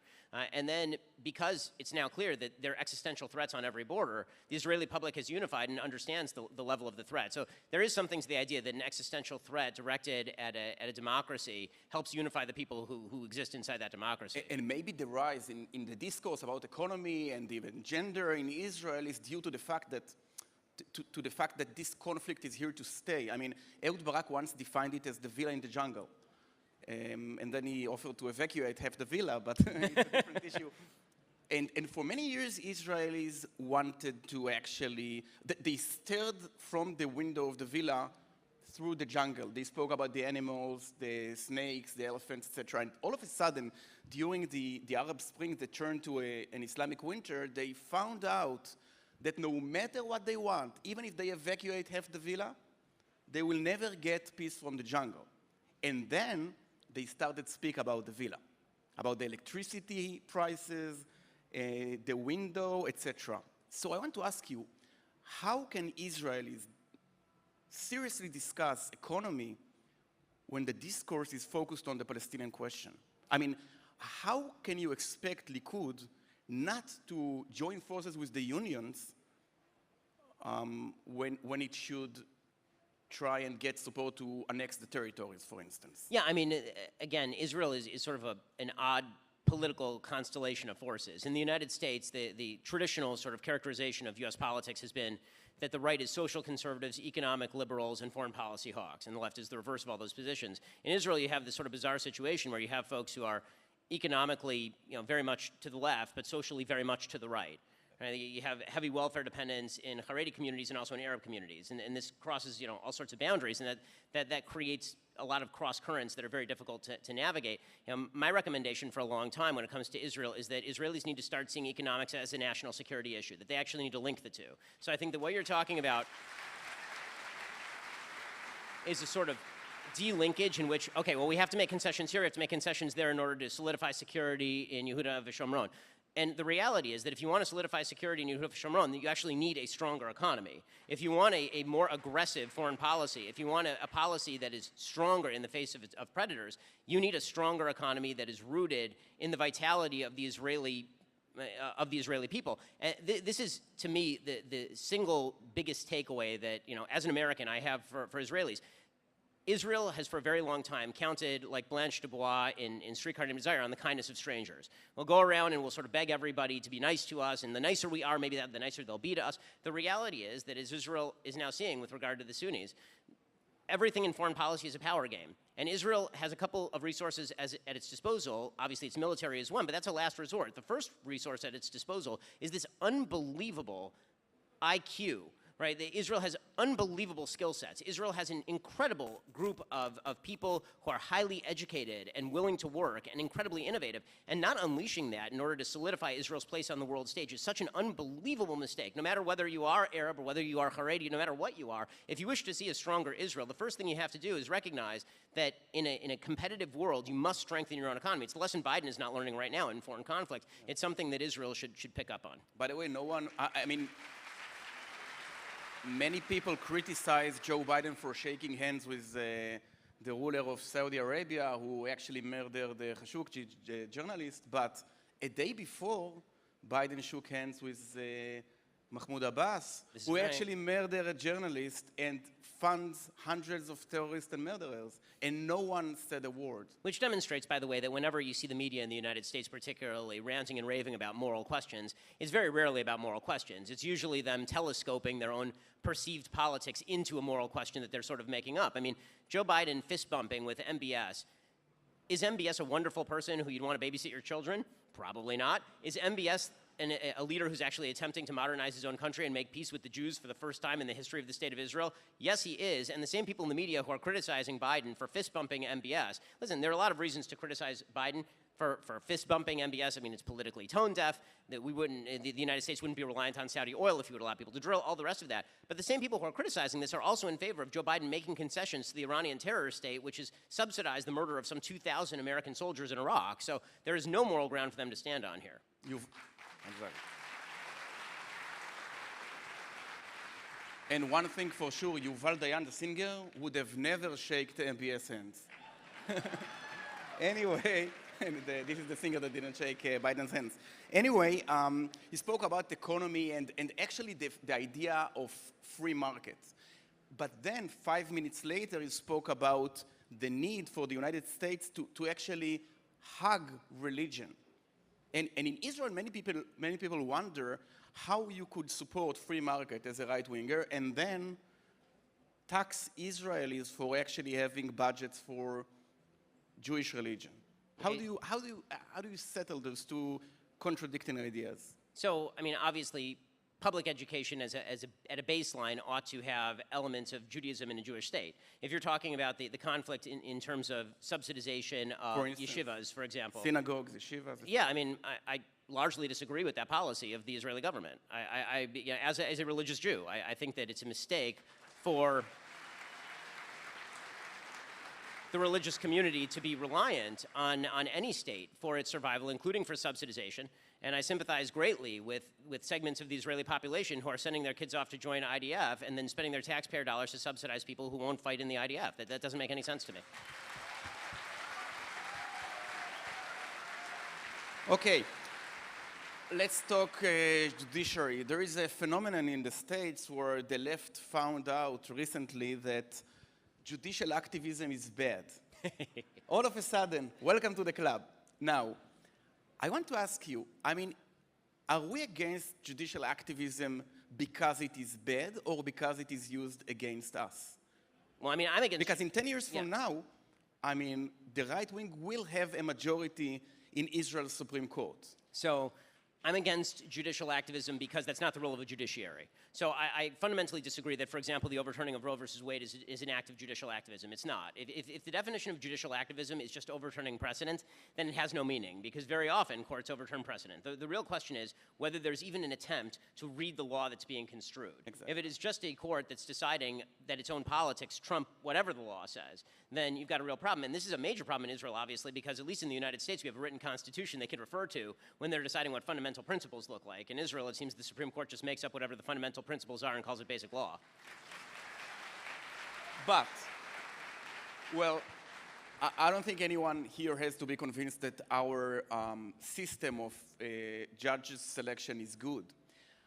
But I'm not sure the American way of doing the same thing is not even worse than that. I mean, when we take a look at the US Supreme Court, all we see is yet another branch of the parliament. I mean, the Republicans vote for conservative decisions and the Democrats vote against.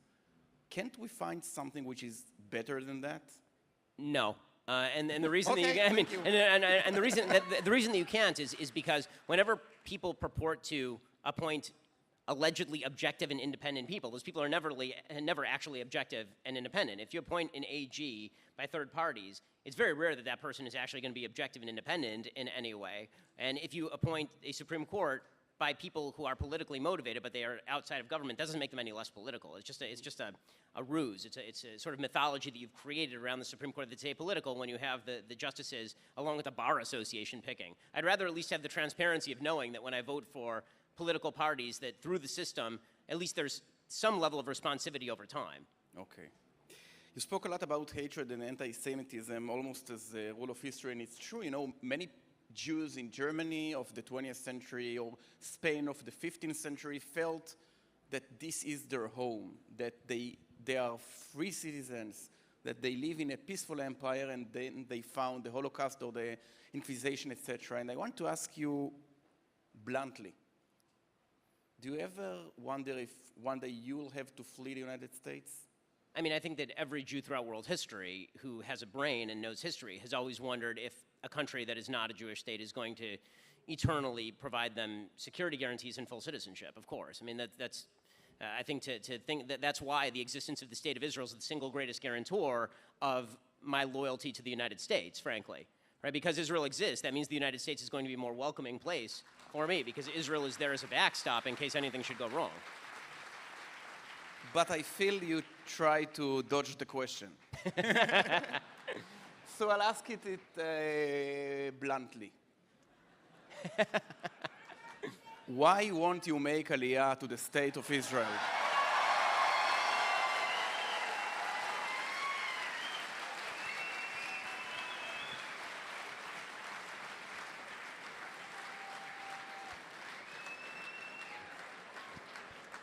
Because you can take the night to think about it, by the way. Because the fundamental principles of the United States are good, eternally good, and worth upholding. And my fight to do that as a Jew is deeply important, not just to people who are not Jewish, but particularly to Jews. So in other words, my Jewish mission does not conflict with my presence in the United States or my citizenship in the United States or my loyalty to the United States. Shouldn't Jews live in the State of Israel?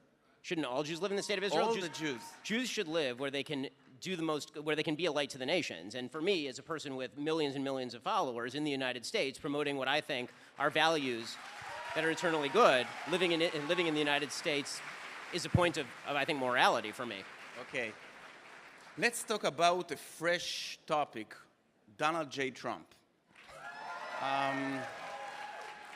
In 2016, you were almost a non-Trumper or a never-Trumper, right? You didn't vote for Donald J. Trump. Right. You didn't vote for Hillary Clinton. No. To this lady from the Green Movement, isn't it? Anyway, in 2020, you voted for Trump. Why didn't you vote for him in the first place, and what changed your mind? Okay, so I gave several reasons for not voting for Trump in 2016. One was Donald Trump's deep and abiding character flaws, which have not been alleviated at all. The second is that Donald Trump was extraordinarily unclear about what he actually was going to do politically. So he was on all sides of every issue with equal passion. Right? So he would say on the one hand that, I think that we should be definitely defending our friends in Israel, and then he'd be like, America should never spend money on foreign, with the exact same amount of passion, right? This was his shtick. And so my math was essentially, I object to everything that is happening in 2016. That was my math. My math was, and I didn't live in a swing state to be granted. I was living in California, so my vote really didn't matter anyway. But with that said, the basic calculus was that if I didn't vote in that election, then as a public figure, I had made clear my disdain for all available candidates. Trump came in, and he governed way more effectively and way more conservatively than I thought he was going to. But just a second. Let's stop before 2020. Sure. How was it? You have an empire. You have built an amazing empire.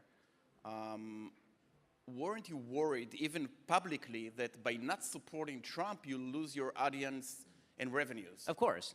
I mean, but that's why the kind of silly notion that people were taking a position not to vote, that was done for the money. Absolutely untrue. I mean, I took the position in 2016 because I fundamentally objected to the candidates that had been presented to the American public in 2016. And you paid a price for that. 100%, yeah. I mean, I lost a job for that in 2016 with Breitbart. That math changed. I mean, when the evidence changes, if you don't change your mind, then you're not doing your job. And the evidence changed with regard to President Trump. President Trump came into office. He selected a bunch of justices who I thought were going to do a good job on the bench. The day that he selected Neil Gorsuch, I literally put a MAGA hat on air. President Trump obviously moving the embassy to Jerusalem was a massive, massive move. His sponsorship and negotiation of the Abraham Accords was an incredible history-changing move.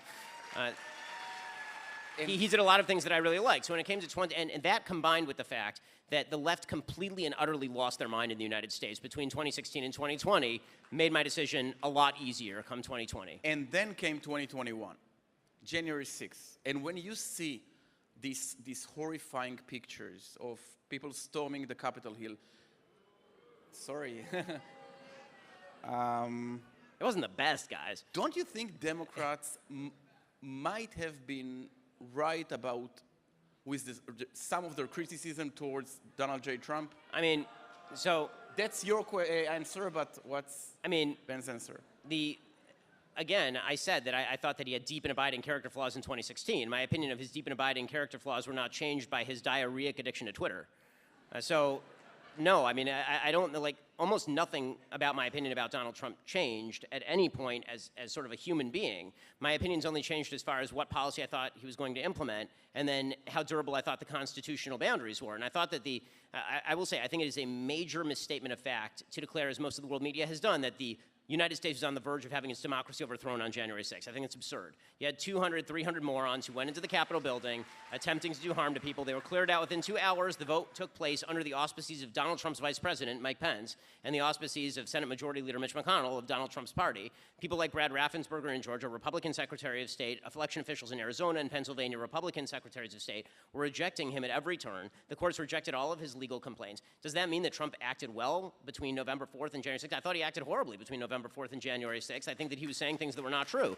But the notion that Donald Trump was presenting a unique threat to the entire democracy, the most durable democracy in modern world history, is absurd. We were at no point in danger of the democracy being overthrown by a dumbass wearing bullhorns in the Capitol building, put his feet up on Nancy Pelosi's desk. It's ridiculous.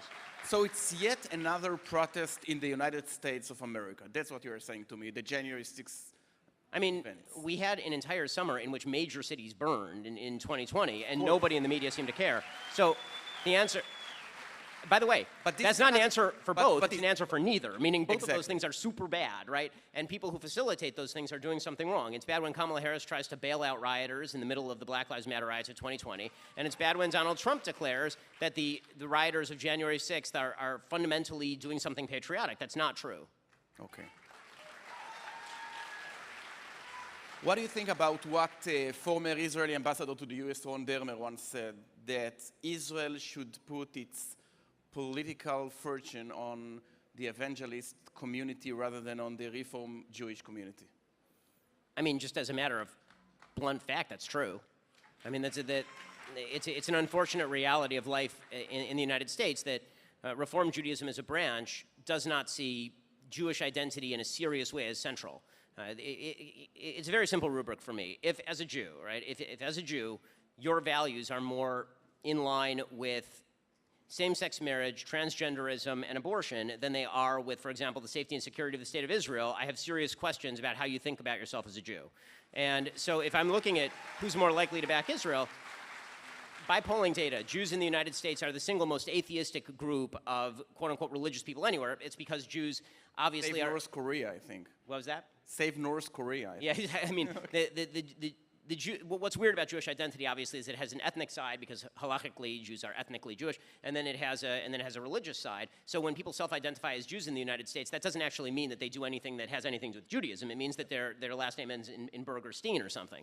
And you know, there are a lot of people whose last names end with Berger-Steen who fundamentally reject nearly all Jewish values and are secular leftists, and so they vote like secular leftists. We're approaching to the questions from the audience, but I have one last question from me. You quoted Hamilton, I think, so I want to quote the play Hamilton. Do you one day want to be part, or you want to be in the room where it happens? To be a candidate for a vice president, president?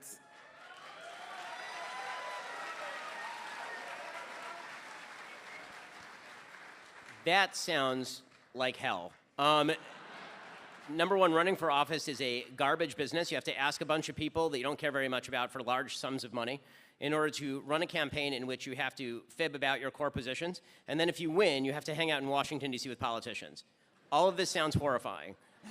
My life is pretty wonderful. I get to spend nearly all my time with my family. I get to say what I want for a living, and I get to pay, and I'm paid richly for doing so. So I'll stick with that at least until... I'll stick with that at least until I'm 38 right now. I'll stick with that at least until I'm of the average age of our president, so that gives me like 7 or 8 decades. But I didn't hear a no. Okay.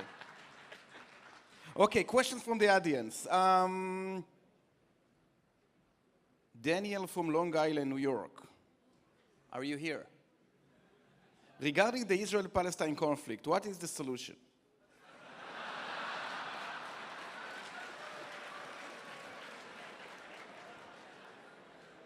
I mean, there is none, is the answer. And the Palestinian Authority is a terrorist group, Hamas is a terrorist group, Islamic Jihad is a terrorist group, and attempts to negotiate with terrorist groups are likely to end in failure. Ben Amsalem from the great city of Ashdod asks, how do you see the relationship between Israel and the US 10 years from now? So I think that there's a massive political realignment taking place in the United States that is putting the Republican Party in a much stronger position than it has been maybe at any point in my lifetime. The realignment of Hispanic Americans, particularly into the Republican camp, the turning of the Republican Party into a party of sort of cross-racial working-class people is fundamentally changing how politics works in the United States. And as the Republican Party gets stronger, I am hopeful both that it will govern because it is an extraordinarily pro-Israel party, and also I'm hoping that the Democratic Party will learn its lesson and start moving to the right also. I mean, they can react in one of two ways to loss. They can either start moving more into the camp of the progressives, become more anti-Israel, or they can learn that they're going to get shellacked repeatedly until they start acting more moderate. And if they start acting more moderate, then hopefully even the Democratic Party will go back to a time when we had 2 pro-Israel parties in the United States. David from San Fernando Valley asks, how do you manage pretty well the balance between learning Torah and being from and still taking in all the pop culture? I mean, obviously, I don't learn enough Torah. I take in too much pop culture. The answer to me is that I read incessantly, and thank God for Shabbat for a variety of reasons, including the fact that I spend an enormous amount of time both with my kids and reading on Shabbat, so that helps a lot. Okay. One last question. Leah from Modi'in asks, what advice would you give to someone today who is looking to develop and expand horizons within an established industry as you were when starting the Daily Wire? So you have to find a market advantage. In the United States, there's a real hole on the right when we started the Daily Wire in terms of right-wing media outlets. Basically, there's a monopoly for Fox News. There were a couple of big sort of right-wing websites like Drudge Report, which used to be a lot more right-wing. And we spotted an opening. We also were sort of first movers in the podcast industry. So I'll tell you, when we first constructed our business plan for Daily Wire, our projections were that we were going to make most of our money off programmatic ads run on the website based on sheer traffic. And I think we had slated my podcast to have maybe after a couple of years, 150, 200,000 downloads With a podcast? Yeah. Oh, okay. Yeah, amazing. And obviously now the podcast does a multiple of that. It has somewhere between 2 and 2.5 million downloads a day. So we were...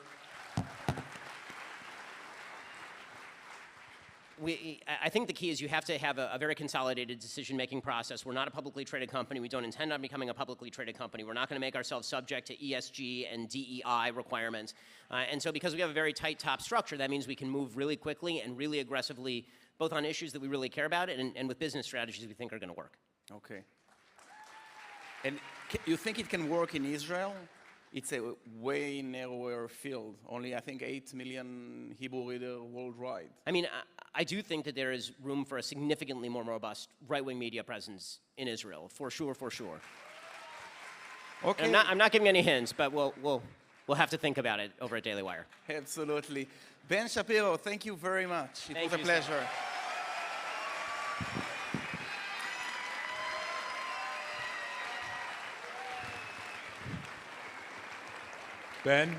Ben, before you go, one thing. It is my honor to thank you on behalf of our audience tonight, Tel Aviv HaKodesh, and on behalf of the Am Yisrael Foundation. It's an honor to gift you with this. This is a real treasure of the Jewish people. It is a segula, a prayer book given to Haganah soldiers in 1948 during the war for the Battle of Yerushalayim, defending against her enemies.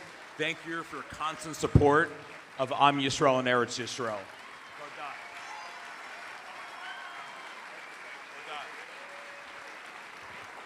It is also my honor to bring to the stage my friend, the tzaddik, Rabbi Shlomo Katz, Rav of Shirat David in Efrat, for Hatikva. So please stay standing.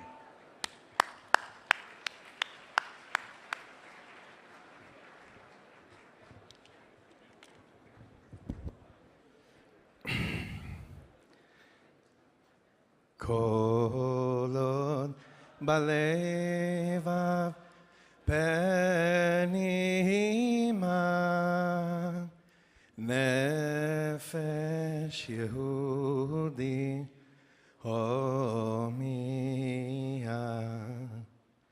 ulfatei mizrach kadima Ayin Letzion Tzofia Od lo avda tikvateinu Hatikva bat shnot alpayim להיות עם חופשי בארצנו ארץ ציון ירושלים להיות עם חופשי בארצנו ארץ Zion, Yerushalayim. We tie our two destinies together, and with hearts wide open, and with thanks to Hashem for a shaliach like Ben Shapiro in the world, and to all of you that are here, I invite you to please sing and pray with me. Ani ma'amin be'emunah shelema beviat HaMashiach ani ma'amin ani ma'amin be'emunah shelema beviat HaMashiach ani ma'amin ve'af al pi שיתממע עם כל זה אחכה לו בכל יום שיבוא בכל יום שיבוא. We could do it stronger. ואף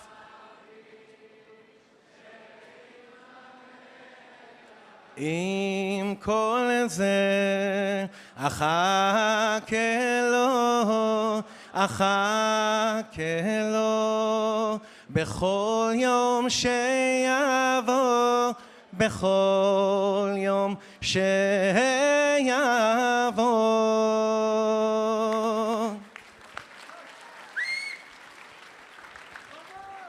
Everyone, thank you from Tel Aviv, and have a beautiful evening. Am Yisrael Chai.